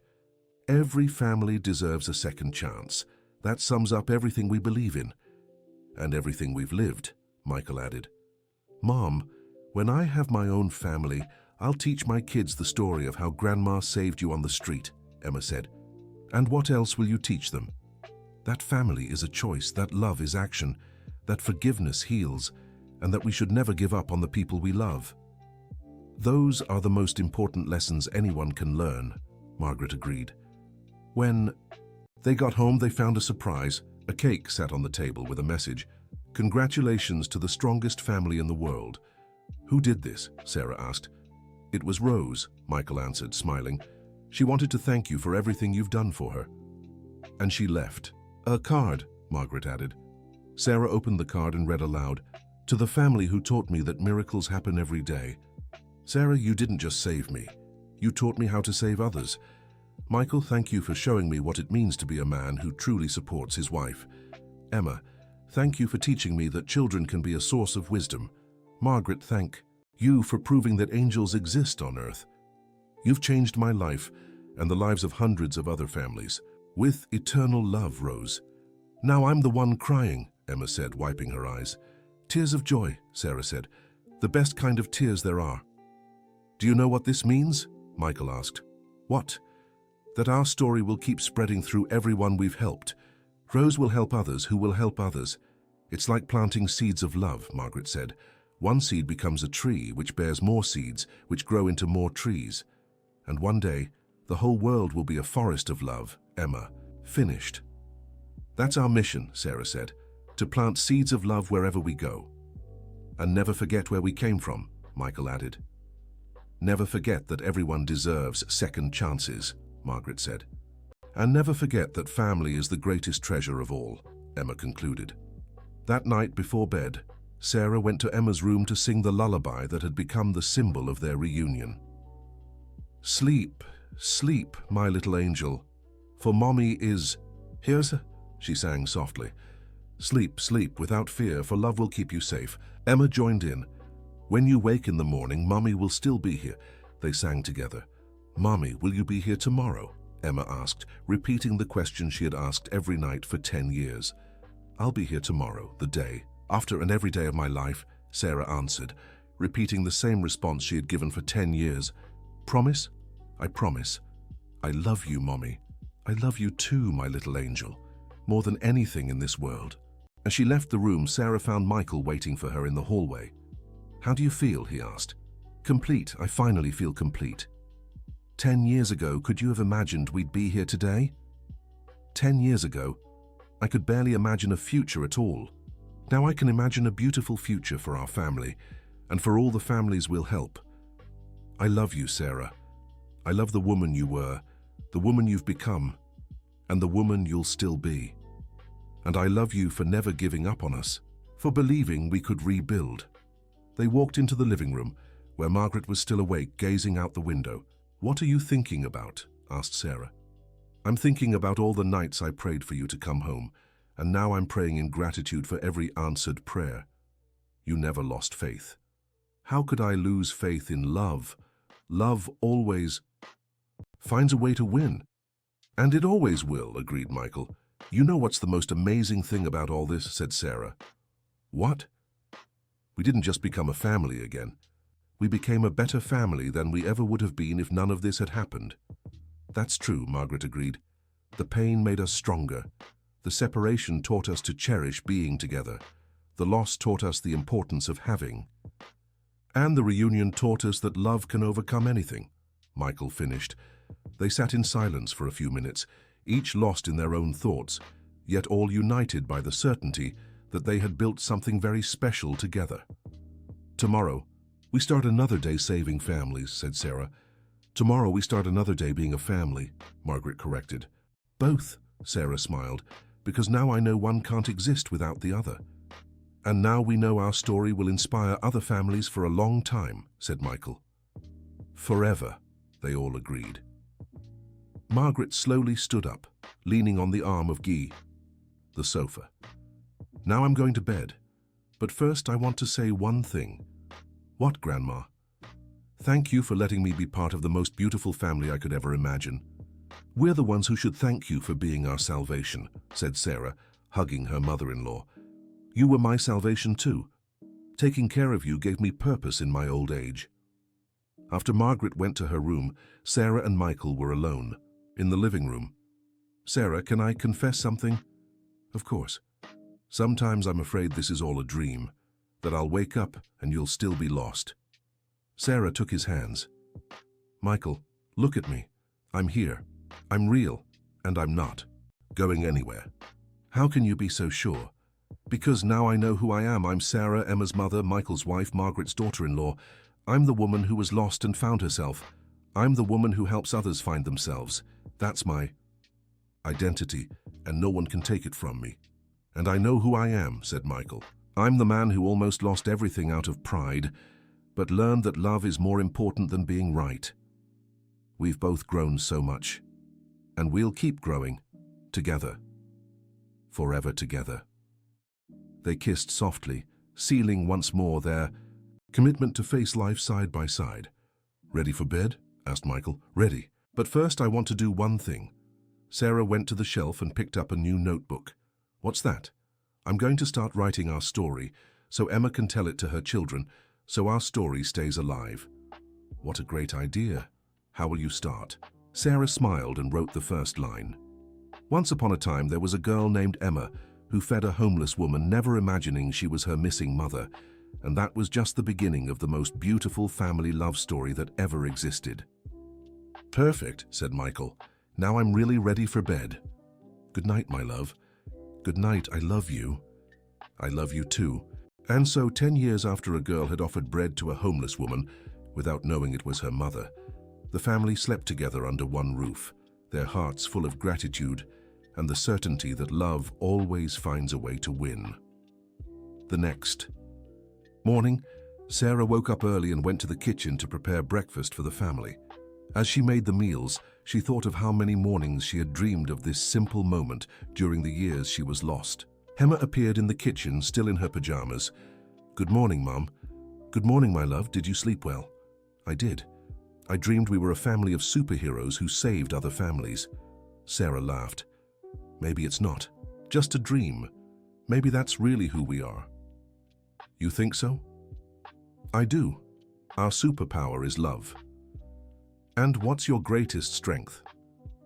"My greatest strength is you. Knowing I have a family who loves me gives me the courage to face anything." Michael appeared in the kitchen at that moment. "Good morning, family." "Good morning, Dad. Mom said we're superheroes." "And we are. You two are my superheroines." Margaret walked in too, slowly but smiling. "Good morning." "To the noisiest family in the neighborhood," she teased. "Noisy?" Emma asked. "Noisy with joy, my love. The best families are noisy with joy." Over breakfast, they planned the next projects for the support center. "I've been thinking about creating a program specifically to reunite families who've drifted apart," Sarah said. "How so?" Michael asked. "Sometimes people distance themselves from family because of misunderstandings, pride, or tough circumstances. We could create a safe space for those reunions." "That's a brilliant idea," Margaret agreed. "And we could include family therapy to help heal the wounds," Michael added. "Mom, can I suggest something?" Emma said. "Of course, sweetheart. What if we made groups for kids too, to help children going through their parents' separation or other family struggles?" Sarah was impressed by her daughter's maturity. "That's a wonderful idea. How did you think of that?" "Because when you were away, I felt really alone. Even with Grandma and Dad, I missed talking to other kids who understood how I felt." "Say, my wise girl," Sarah said, hugging Emma. "Then it's settled," Michael said. "We'll expand the center to include support for kids too." "And for seniors," Margaret added. "Many seniors end up alone when families drift apart." "We'll create the biggest family support center in the region," Sarah said excitedly. "No, Mom," Emma corrected. "We'll create the center with the most love in the region." Everyone laughed, but agreed Emma was right. After breakfast, they got ready for another workday. Sarah kissed each family member before leaving. "See you tonight," she said. "Mom, will you be here when I get back from school?" Emma asked, repeating her daily question. "I'll be here when you get back from school," Sarah answered, repeating her daily reply. "Promise?" "I promise." At the center, Sarah was greeted with a surprise by the staff. "Sarah, we have amazing news for you," Rose, now the assistant coordinator, said. "What news?" "The center's project was selected for a National Award in Social Care Innovation." Sarah was speechless. "This means our story will be known across the whole country," Rose continued. "And we'll get funding to expand the center," another team member added. "I can't believe it," Sarah murmured. "Believe it. And there's more. They want you to share your story at the awards ceremony." Sarah sat down, trying to process the news. "Do you think I'm ready for this?" "Sarah, you've already inspired hundreds of people in our city. You're more than ready to inspire the whole country. And your story needs to be told," Rose said. "How many families could be saved if they knew rebuilding is possible?" Sarah thought about the responsibility this represented. "I need to talk to my family first." "Of course, but no, we all support whatever you decide." That evening, Sarah told her family about the award and the invitation. "It's an incredible opportunity," Michael said. "But it's also exposure. Our story will become public." "And what's wrong with that?" asked Margaret. "Nothing. I'm just worried about Emma. She's still a child." "Mum, I don't mind if people know our story," said Emma. "I'm proud of our story." "Are you sure?" "Yes, our story can help other kids going through what I went through. And it can help other parents avoid the mistakes I made," added Michael.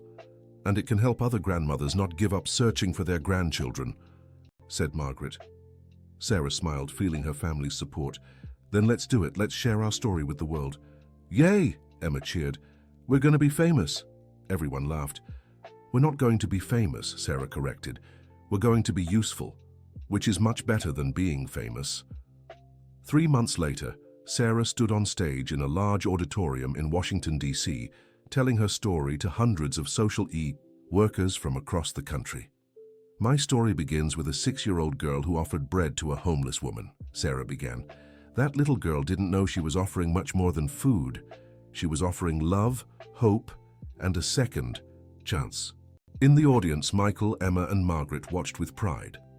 I was that homeless woman, Sarah continued, and that little girl was my daughter, whom I'd left as a baby because of an illness I didn't know I had. Sarah told the whole story, from postpartum depression to their reunion, from rebuilding their family to founding the support center. Today, I'm not here to boast about my recovery, she said. I'm here to say that every person you serve has a story.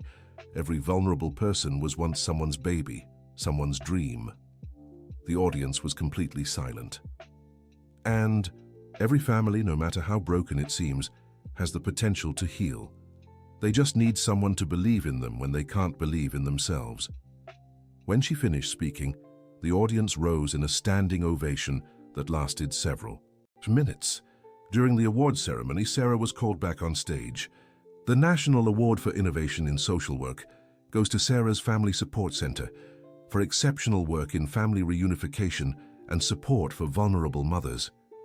Sarah stepped onto the stage with tears in her eyes. "This award isn't mine," she said into the microphone. "It belongs to every family brave enough to rebuild, to every professional working tirelessly to help others, and most of all to my family, who taught me that love can overcome any obstacle." She looked at Emma in the audience.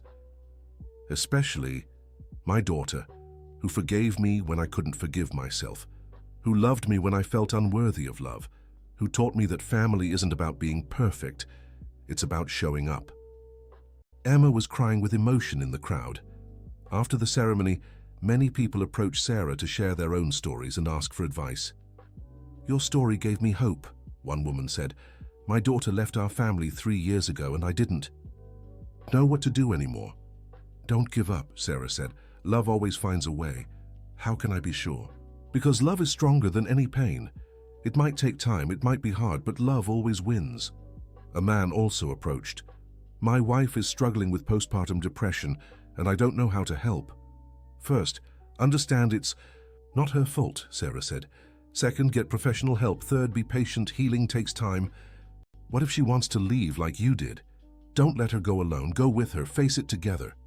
On the flight back to Philadelphia, the family reflected on the experience. "How do you feel?" asked Michael.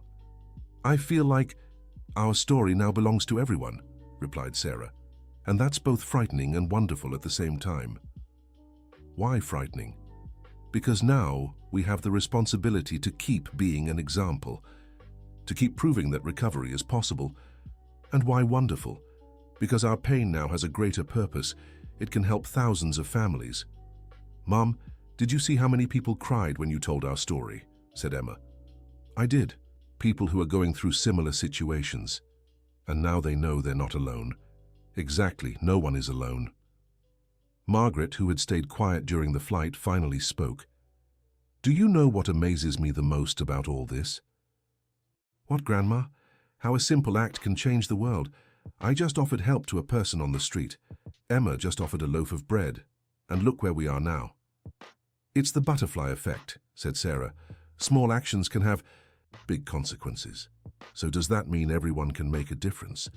asked Emma. "It means everyone does make a difference," corrected Sarah. "The question is what kind of difference they want to make." When they arrived in Philadelphia, they went straight to the support center. There was a line of people waiting to be seen. "Our story from the award has already made waves here," said Rose, coming to greet them. "What do you mean?" "Several TV stations called wanting to do features. And the number of people seeking help has tripled since yesterday." Sarah was surprised by how quickly the news had spread. "And how are we going to handle seeing everyone?" "I'm already recruiting more volunteers. And with the prize money, we'll have resources to hire more professionals." "That's wonderful, but also worrying," said Sarah. "Why worrying?" "Because I don't want our story to become a spectacle. I want it to stay about helping real people." That week, several TV crews visited the center. Sarah gave interviews, always emphasizing that the focus should be on the people who needed help, not her personal story. During a live interview, the host asked a question that caught Sarah off guard. "Sarah, what would you say to people who criticize your decision to return to your family?" Who say a mother who abandons her child doesn't deserve forgiveness? Sarah took a deep breath before answering. I'd say judging is easy when you've never been in that situation. Postpartum depression is a real illness, one that can make a person do things they'd never do if they were healthy. But some people think that's just an excuse, and some people will never understand because they've never been through it. But to those people, I'd like to say, instead of judging, offer help. Instead of criticizing, lend a hand. And what would you say to other mothers going through the same thing? To seek help, to not be ashamed to admit they're struggling, and to remember that asking for help isn't a sign of weakness, it's a sign of courage. After the interview, Sarah received hundreds of messages, some supportive, others critical. You're an inspiration. My sister is suffering from postpartum depression, and your story gave me hope, wrote one woman. A mother who abandons her child doesn't deserve forgiveness, wrote another. Thank you for showing that rebuilding is possible. I'm trying to reconcile with my family, and wrote a third. Sarah came home emotionally drained from the exposure. How was it? Asked Michael. Hard. There are people who will never understand our story, and there are people who will relate completely, Margaret reminded her. That's true. I got a message from a woman who said our story encouraged her to seek help for her depression. Then it was worth it, said Emma. If our story saved even one family, it was worth it. My wise daughter, Sarah smiled. But the exposure also brought unexpected consequences. One day Emma came home from school crying. What happened, sweetheart? Sarah asked, concerned. Some moms at school are saying you're an irresponsible mother, that they shouldn't let their kids play with me. Sarah felt her heart shatter. She had expected criticism for herself, but not for Emma. And what did you say? I told them, you're the best mom in the world, that you got sick but now you're better, and that our family is happy. Well answered. But Mommy, why are people so cruel? Sarah sat beside her daughter, carefully considering her response. Sometimes, people are cruel because they're afraid that what happened to us could happen to them too. But it won't happen if they take care of themselves, right? Not always, sweetheart. Sometimes bad things happen even when we take care of ourselves. But what matters is how we handle them. What if more kids at school aren't allowed to play with me? Then you'll make friends with kids whose parents are more understanding, and you'll remember that other people's opinions about our family don't define who we are. That night, Sarah talked to Michael about the situation. I'm wondering if we did the right thing by sharing our story. Why? Emma is facing consequences at school. It's not fair to her. Sarah, you've helped hundreds of families. With your story, a few ignorant people can't erase that. But what if we're hurting our daughter? Then we talk to her, explain the situation, and let her decide if she wants us to continue. The next day, Sarah had a serious conversation with Emma. Sweetheart, I need to ask you something important. Do you want me to stop telling our story publicly? Emma thought carefully before answering. Mommy, how many families has our story helped? So many, hundreds. And how many kids like me found their moms because of our story? A few. Then I want you to keep going. Some silly kids at school aren't more important than families being reunited. Sarah hugged her daughter with pride. Are you sure? Yes, but can I ask for one thing? Of course. Can you tell people that kids from families who've been through hard times aren't different from other kids, that they deserve to be treated with respect? That's a wonderful idea. I'll include that in my next talks. From then on, Sarah's always made a point in her speeches to ask people not to discriminate against children whose families had faced difficulties. A few months later, the center received an unexpected visit. It was Dr. Mitchell, the doctor who had cared for Emma since she was little. Sarah, so good to see you here. Dr. Mitchell, what brings you here? I want to volunteer. Your story inspired me to do more for the community. We'd be honored to have you on the team. And I want to specialize in postpartum depression, so other families don't have to go through what you did. Sarah was moved. You've always been special to our family, and now you'll be special to so many others. Sarah, can I ask you a personal question? Of course. Do you still have episodes of depression? Some days are hard, but now I recognize the symptoms and seek help right away. And Michael, how does he handle it? Michael learned to be my partner in mental health. When he sees I'm having a tough day, he encourages me to talk and get support. That's how it should be in every family. Yes, that's why we created the Family Education Program. We teach partners how to recognize signs of depression and how to help. Dr. Mitchell was impressed by the growth of Sarah's work. You've become a true expert on this. I've become an expert in living with it. That's different from just studying about it, and that's exactly why your work is so effective. That month, the center had to expand again. The demand had grown so much that they needed to rent the building next door. I never imagined it would reach this point, Sarah said to Rose. I did, Rose replied. From the very first day, I knew your story would inspire so many people. Sometimes I feel overwhelmed by all this responsibility. It's normal, but remember, you're not alone. We have an amazing team here. That's true, and I have my family supporting me at home. How's Margaret doing? Rose asked. More fragile, but still active. She insists on coming here twice a week to talk to the older folks. She's an inspiration. She is. Margaret taught me that age isn't a limit to making a difference. That night, Sarah came home and found Margaret in the kitchen preparing dinner. Margaret, you shouldn't be cooking. You could hurt yourself. Sarah, cooking makes me feel good. It makes me feel useful. You've always been useful. But now I'm useful in a different way. Before, I only took care of our family. Now I help take care of many families. And how does it feel being part of the center's work? It feels fulfilling. At 75, I discovered I still had so much love to give. Margaret, can I ask you something? Of course. Do you regret anything? Margaret thought carefully before answering. I regret not recognizing your depression sooner, not insisting you get medical help. But no one knew about postpartum depression back then, like we do now. That's true. But still, I should have realized you needed more support. Margaret, without you, I wouldn't be here today. You saved me twice when you took me off the streets and when you raised me after my birth mother passed away. Your birth mother asked me to take care of you as if you were my own daughter, and that's what I tried to do. You succeeded, and you still managed to raise a wonderful son like Michael. Michael had to learn to be a father way too young. He grew up too fast.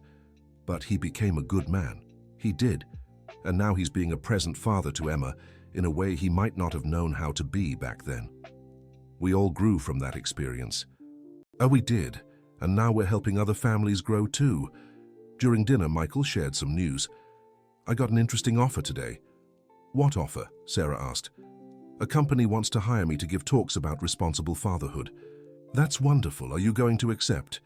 Only if it doesn't take away from the time I spend with you all. Michael, you helping other fathers won't hurt our family. It'll strengthen our family. How so? Because you'll be doing something you believe in. And when we do things we believe in, we're better people at home too. Do you really think I should accept? I do, Margaret said. You've learned so much about being a father these years. You can teach a lot to other men. And I think so too, Emma said. That way, more daddies will learn to take good care of their kids like you take care of me. Michael smiled, moved by his family's support. Then I'll accept. A few months later, Michael stood on stage in a packed auditorium, sharing his experience as a single father. When Sarah disappeared, I found myself alone with a baby just months old, and no idea how to be a dad, he said. I learned by doing, making mistakes and getting things right. What was your biggest struggle? Someone in the audience asked. Controlling my anger. I was furious about the situation, and sometimes I took it out on Emma. How did you handle that? By seeking help, going to therapy, and most importantly, understanding that Emma wasn't to blame for what had happened. And when Sarah came back, it was hard at first. I had to learn to share parenthood all over again, but it was the best thing that happened to our family. Why? Because Emma needed her mother, and I needed a partner to share the responsibilities. After the talk, several men approached Michael to chat. I'm going through a separation, and I'm afraid I won't be able to take care of my kids alone, one confessed. Fear is normal, Michael replied. But remember, love for your child is learned by doing. You don't have to be perfect, you just have to be present. What if I make mistakes? You will, we all do. What matters is learning from them and keeping trying. Did your daughter forgive you for the mistakes you made?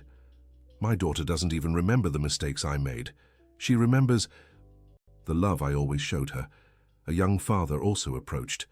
My wife has postpartum depression and I don't know how to help. First, understand it's not her fault. Second, seek professional help together. Third, be patient. Healing takes time. What if she wants to give up? Don't let her give up alone. Be a team facing the problem together. Thank you. Your words gave me hope. When Michael got home, he told his family how the talk had gone. How many men do you think you helped today? Sarah asked. I don't know the number, but I know I planted seeds, and seeds grow. I'm proud of you, Sarah said. And I'm proud of Daddy, Emma said. Why? Michael asked. Because you're teaching other daddies to be as good as you. I wasn't always good, Princess. But you learned to be, and that's what matters. Margaret watched the conversation with a smile. What are you thinking about? Sarah asked. I'm thinking you've built a family that not only healed, but heals other families. It's our life's purpose, Sarah said.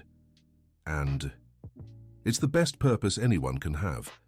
A year later, the center had become a national model for family reunification. Sarah received invitations to speak across the country. On one of those trips, something unexpected happened. Sarah was in Washington, D.C. when she got an urgent call from Michael. Sarah, you need to come back right away. What happened? She asked, her heart racing. It's Margaret. She's not well and is in the hospital. Sarah felt the world spin. She took the first flight back to Philadelphia. At the hospital, she found Michael and Emma in the waiting room. How is she? She asked, hugging them both. Stable but serious, Michael replied. The doctors said her heart is very weak. Can I see her? You can, but she's very weak. Sarah entered the room and saw Margaret connected to machines. She walked to the bed and took her hand. Margaret, I'm here. The elderly woman slowly opened her eyes. Sarah, I'm glad you came back. How are you feeling? Tired, my dear, very tired. Everything will be okay, you'll recover. Margaret smiled weakly. Sarah, I need to tell you something. What? Thank you for letting me be part of your story. Margaret, don't talk like that, you'll get better. Sarah, listen to me. I took care of you as a child, watched you become a woman, saw you lose your way and had the joy of seeing you find yourself again. Margaret, I watched you become a wonderful mother and a woman who helps other women. My life is complete. Sarah began to cry. I can't lose you too. You won't lose me. I'll always be in your heart, in your memories, in your work. What will I do without you? You'll keep doing what you already do. You'll keep saving families. You'll keep being a present mother for Emma. You'll keep being a loving wife for Michael. Margaret, you're my mother. And you're my daughter. The daughter I raised. The daughter I love. The daughter I'm proud of. Margaret closed, her eyes weary from the effort of speaking. Can you call Michael and Emma? She asked. Sarah left the room to gather the family. When everyone was together, Margaret made sure to speak to each one. Michael, my son, you've become the man I always knew you could be. Mom, you took care of the family when I couldn't. You learned to forgive when it was hard to forgive. Keep being that wonderful man. I promise, Mom. Emma, my dear granddaughter. Hi, Grandma. You're the light of our family. Keep being that special girl who helps everyone. I will, Grandma. And take care of each other. Family is the greatest treasure there is. We know, Grandma, said Emma. And keep helping other families. It's the most important work in the world. We will, Sarah promised. Margaret smiled, closed her eyes, and peacefully fell asleep. The doctors tried to revive her, but it was no use. Margaret had passed away peacefully, knowing she left behind a strong, united family. Margaret's funeral was deeply moving. Hundreds of people attended, families who had been helped by the center, co-workers, neighbors, friends. During the wake, an unfamiliar woman approached Sarah. You're Sarah, right? Yes, I am. I wanted to thank Mrs. Margaret. Why? She welcomed me at the center when I was going through a family crisis. She talked with me for hours, gave me advice, made me feel like I wasn't alone. She was special like that. She told me she learned the importance of helping people when you all reunited, said saving your family taught her to save others. Sarah was moved. How many others did Margaret help personally? So many. She had a special gift for making people feel loved. At the burial, Sarah gave a speech. Margaret wasn't just my mother-in-law, she was my mother, my mentor, my inspiration. She taught me that love has no limits, that family is a choice, and that it's never too late to make a difference in someone's life. Sarah looked at the crowd. Margaret saved our family twice. First, when she took me in as a child after my mother died. Second, when she pulled me off the streets and gave me back my family. But Margaret didn't stop there. She spent her last years helping other families too. She proved age is no limit to doing good. The best way to honor Margaret's memory is to continue the work she started, to keep reaching out to those in need, to keep believing every family deserves a second chance. After the burial, the family returned home in silence. The house felt empty without Margaret. How do we go on without her? Emma asked. We do what she taught us, Sarah answered.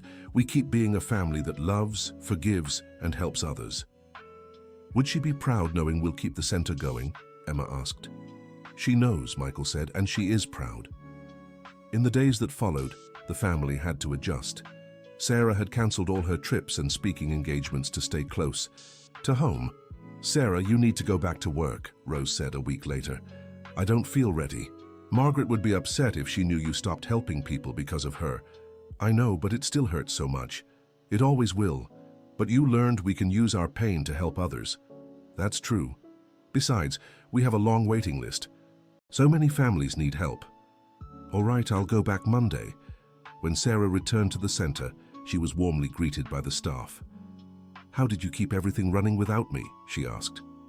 By using everything you taught us, Rose answered, and by asking ourselves what Margaret would do in every situation. She left a great legacy here too. She did, and we'll honor that legacy by continuing to grow. Rose, I want to do something. What? I want to create a memorial room for Margaret here at the center, a space dedicated specifically for seniors who want to volunteer. Sass, that's a beautiful idea. Margaret proved that seniors have so much to contribute. We want to make use of that wisdom. And what would this room look like?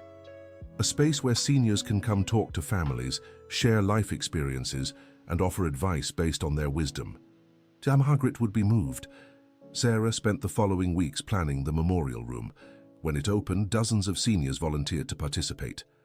It's amazing how Margaret continues to make a difference even after she's gone, Michael remarked. Special people never truly leave, Sarah replied. They live on in the lives they've touched. Mommy, is Grandma Margaret watching all of this from up there? Emma asked. I'm sure she is, sweetheart. Then she must be proud of us. Very proud.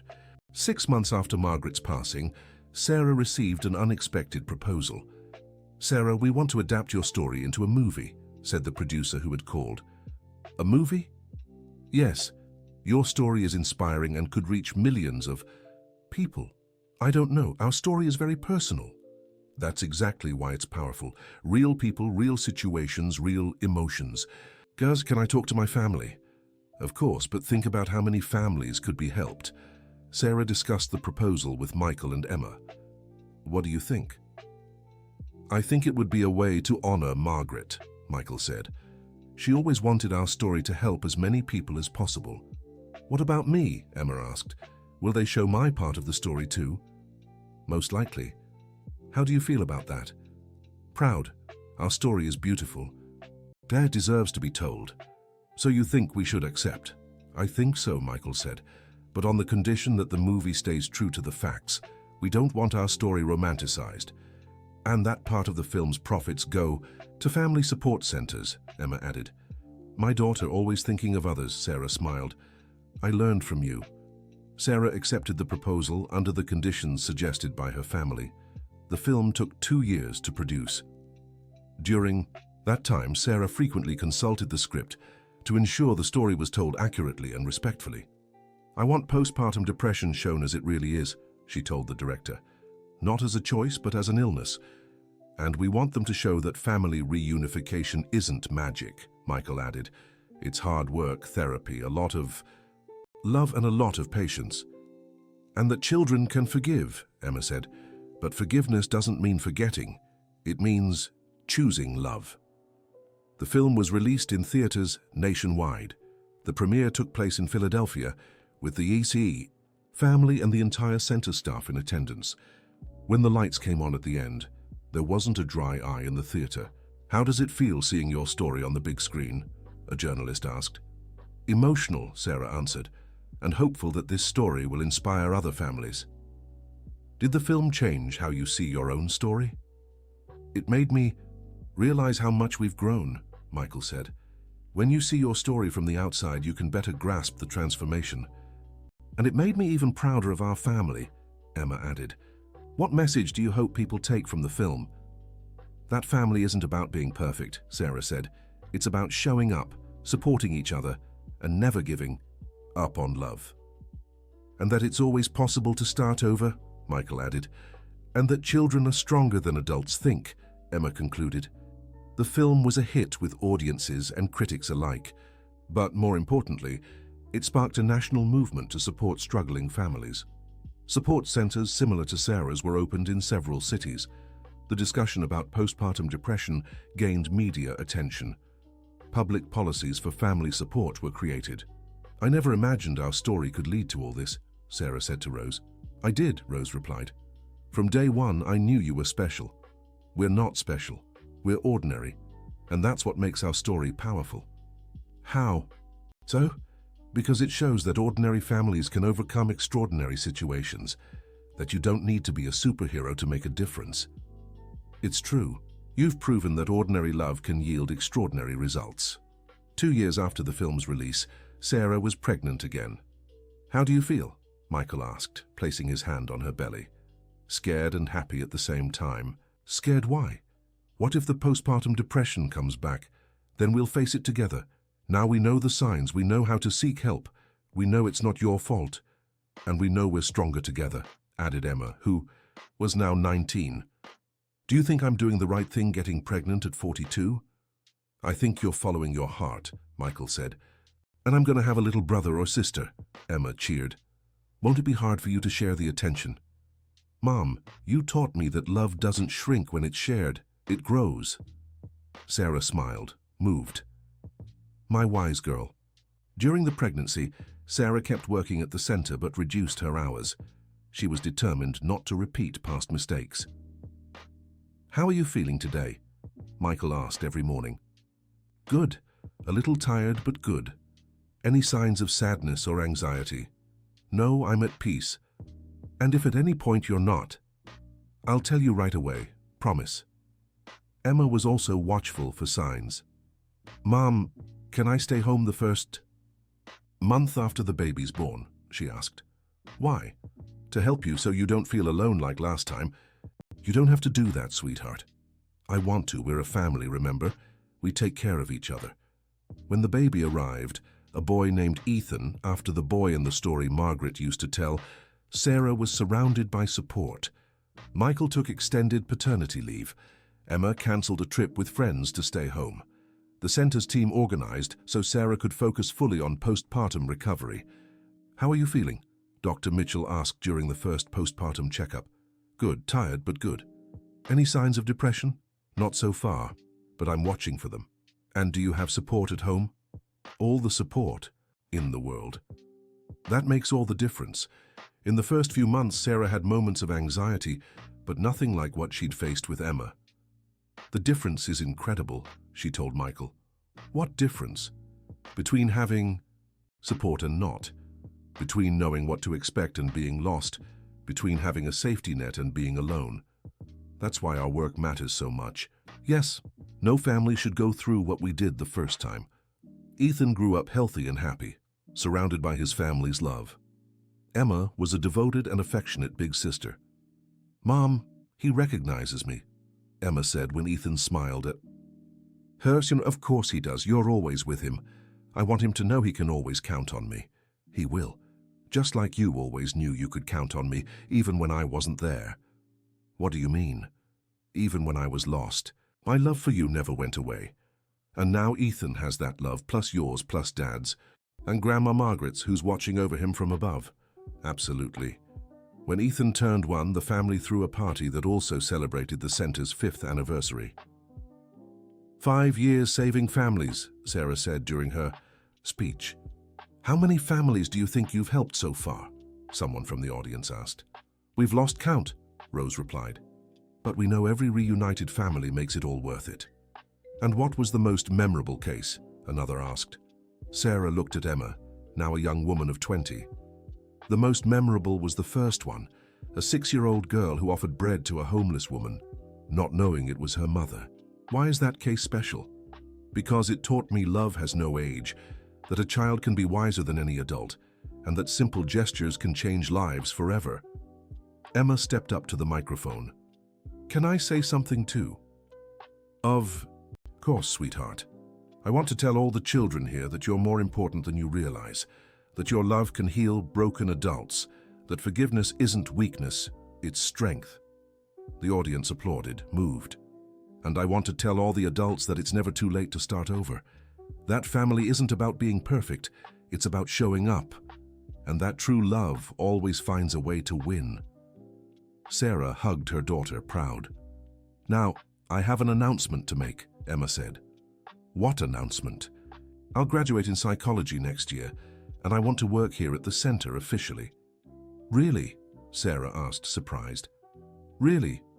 Our story inspired me to help other families professionally.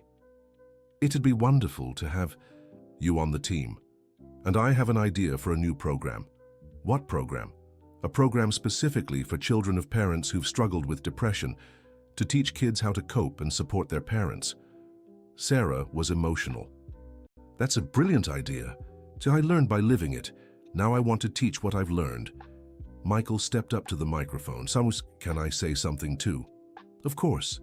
I want to say how proud I am of the family we've built. It's not a perfect family, but it's a real one. A family that's weathered storms and come out stronger. And I want to tell all the parents here that fatherhood doesn't come with a manual. We make mistakes and learn. What matters is always trying to do better. Most of all, I want to say forgiveness is possible. Rebuilding is possible. Love is stronger than any hurt. Ethan, in Sarah's arms, babbled something that sounded like mama, making everyone laugh. Seems like he wants to speak too, Sarah joked. He's saying our family is complete, Emma interpreted. It really is, Michael agreed. And our story continues, Sarah added. It'll go on forever, Emma finished. That night, after everyone had left, the family gathered in the living room. How do you all feel? Sarah asked. Fulfilled, Emma answered. I feel like I've found my life's purpose. Proud, Michael said. Proud of the family we are, the work we do, the love we've built. And you? He asked. Grateful. Grateful you found me. Grateful for a second chance. Grateful to use my story to help others. Mum, you know you're my hero. Right? Emma said. And you're mine. You taught me a child can be wiser than any adult. That forgiveness is possible. That love has no limits. And you two are my heroes, Michael said. You taught me real men aren't afraid to show their feelings. That strength comes from vulnerability. That family is a choice. Ethan fell asleep in Sarah's arms as she softly sang the same lullaby she'd sung to Emma years before. Sleep, sleep, my little angel.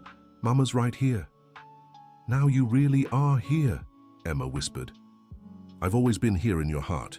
I just needed to find my way back. And it was the best path our family could have taken. Why? Because it made us stronger. It taught us to value each other. It gave us a greater purpose. Michael looked out the living room window at the city lights. Do you know how many families out there are struggling right now? Many, Sarah replied.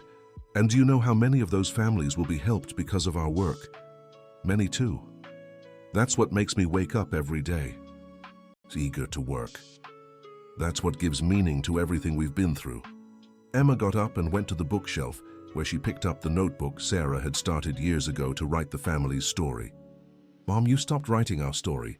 Because our story has no end, it continues every day. But you should keep writing, so Ethan can read it when he grows up. Good idea. I'll keep writing. Can I help? Can I write from the daughter's perspective? That would be wonderful. And I can write from the father's perspective, Michael offered. Then let's write our story together. Like a real family does, said Emma, each contributing their own perspective, Michael added. And all those perspectives coming together to form one complete story, Sarah finished. That night before bed, Sarah went to Ethan's room and watched him sleeping peacefully. Thank you, Margaret, she whispered. Thank you for teaching me that family is the greatest treasure there is. Thank you for never giving up on me. I promise I'll teach Ethan everything you taught me. She went to Emma's room, where her daughter was still awake studying. Good night, sweetheart. Good night, Mom. Thank you for coming home. Thank you for never giving up on me. I never would. You're my mother. And you're my daughter, forever. Finally, Sarah went to her bedroom where Michael was waiting. How do you feel at the end of another day, he asked. Complete, fulfilled, at peace. Even with all the challenges we still face? Even with all the challenges, because now I know I'm not alone in facing them. You'll never be alone again. And our family, do you think we made it? Made what? Built a strong family, one that can face anything. I think so, but more than that, we built a family that helps other families do the same. That's our legacy. It's our gift to the world. Sarah nestled into Michael's arms, feeling deep peace. Michael, can I confess something? Of course. Sometimes I still have nightmares about those years on the streets. That's normal. Trauma takes time to fully heal. But now when I wake from the nightmare, you're here. Emma is in the next room, Ethan is in his crib, and I remember I'm home. And you'll always be home. Even on my hard days? Especially on your hard days. I love you, Michael. I love you too, Sarah. More today than yesterday, but less than I'll love you tomorrow. The next morning, Sarah woke early and went to the center. She had an important meeting with government officials about expanding the program to other cities. Sarah, the numbers are impressive, said the Social Services Secretary. What numbers? In 5 years, the center has helped over 3,000 families. The family reunification rate in the region has increased by 400%. That's wonderful. That's why we want to expand the program statewide and eventually nationwide. It's a dream coming true. More than that, it's proof that local initiatives can create national impact. What do you need from us? Train professionals from other cities. Share your methodology. Mentor other centers. Sarah was moved by the proposal. Margaret would be so proud if she knew about this. Who's Margaret? The woman who started it all. The woman who took me off the streets and gave me back my family. And where is she now? Watching over us from above and probably smiling because she knows her act of love created all this. When Sarah got home that night, she told her family about the expansion proposal. Does this mean our story will help families across the whole country? Emma asked. It means our methodology will be used to help families across the whole country. Our methodology? Michael questioned. The way we learn to handle family struggles with love, patience, forgiveness, and professional support. And most of all, never giving up on each other, Emma added. Exactly. Ethan, now a 1.5 years old, played on the living room floor, oblivious to the conversation, but surrounded by his family's love. You know what moves me the most about all this, Sarah said. What? Thinking Ethan will grow up in a world where more families get help when they need it, where fewer children go through what Emma went through, and where more mothers get proper treatment for postpartum depression, Michael added. It's our gift to the next generation. Mom, can I ask you something? Emma said. Of course. If you could go back in time, would you change anything? Sarah thought carefully before answering. I'd change the pain we caused each other, but I wouldn't change the outcome. Why? Because the pain taught us compassion. The separation taught us to cherish being together. The loss taught us the importance of having, and gave us a greater purpose, Michael added. If we hadn't gone through that, we never would have created the center, Emma agreed. And we never would have helped so many families. So our pain had a purpose. Our pain became healing for others. It's the alchemy of love, Michael said. What do you mean? Turning lead into gold, turning pain into love, turning separation into unity. Ethan toddled over to Sarah and reached up his little arms to be held. "Mommy," he said clearly, making everyone smile. "Hi, sweetheart," Sarah replied, scooping him up. "He's saying our family is complete," Emma interpreted. "It really is," Sarah agreed. "And our story continues," Michael added. "Forever." They finished together. That night before bed, Sarah wrote in the family journal, "Today, our story took on a new dimension. It's no longer just about our family. It's about all the families we'll help. It's about creating a world where no child has to grow up without their parents, where no mother has to face depression alone, where no family has to break apart from lack of support. Ethan fell asleep in my arms tonight as I sang the lullaby I always sang to Emma. The same song, but now it carries even deeper meaning. It's not just about a mother singing to her children. It's about a family that learned love can overcome any obstacle. Margaret, if you're reading this from above, know we kept our promise. We turned our second chance into an opportunity for other families to have their second chances too. Our story has no end, because true love never ends. It lives on in the lives we've touched, the families we've helped, the children growing up knowing they're loved. And it lives on in Ethan, who's growing up in a family that understands the value of forgiveness, patience, and above all, unconditional love. Tomorrow we begin a new chapter. But for today, it's enough to know we're a family that was lost and found each other, a family that broke and rebuilt itself, a family that grew stronger through the pain, a family that proves every day that love always finds a way to prevail. The end of the story. Dear listeners, we've reached the end of this emotional journey. The story of Sarah, Emma, Michael, and Margaret shows us that even in the toughest situations, love can triumph, that every family deserves a second chance, and that small gestures can transform entire lives. We hope this story has touched your hearts as deeply as it touched ours while telling it. In the comments, we'd love to know, which moment moved you the most? What did you learn about forgiveness and rebuilding family bonds? Share your thoughts with us. Don't forget to leave a like if this story inspired you, and subscribe to the channel for more stories that celebrate the strength of family love. Until next time.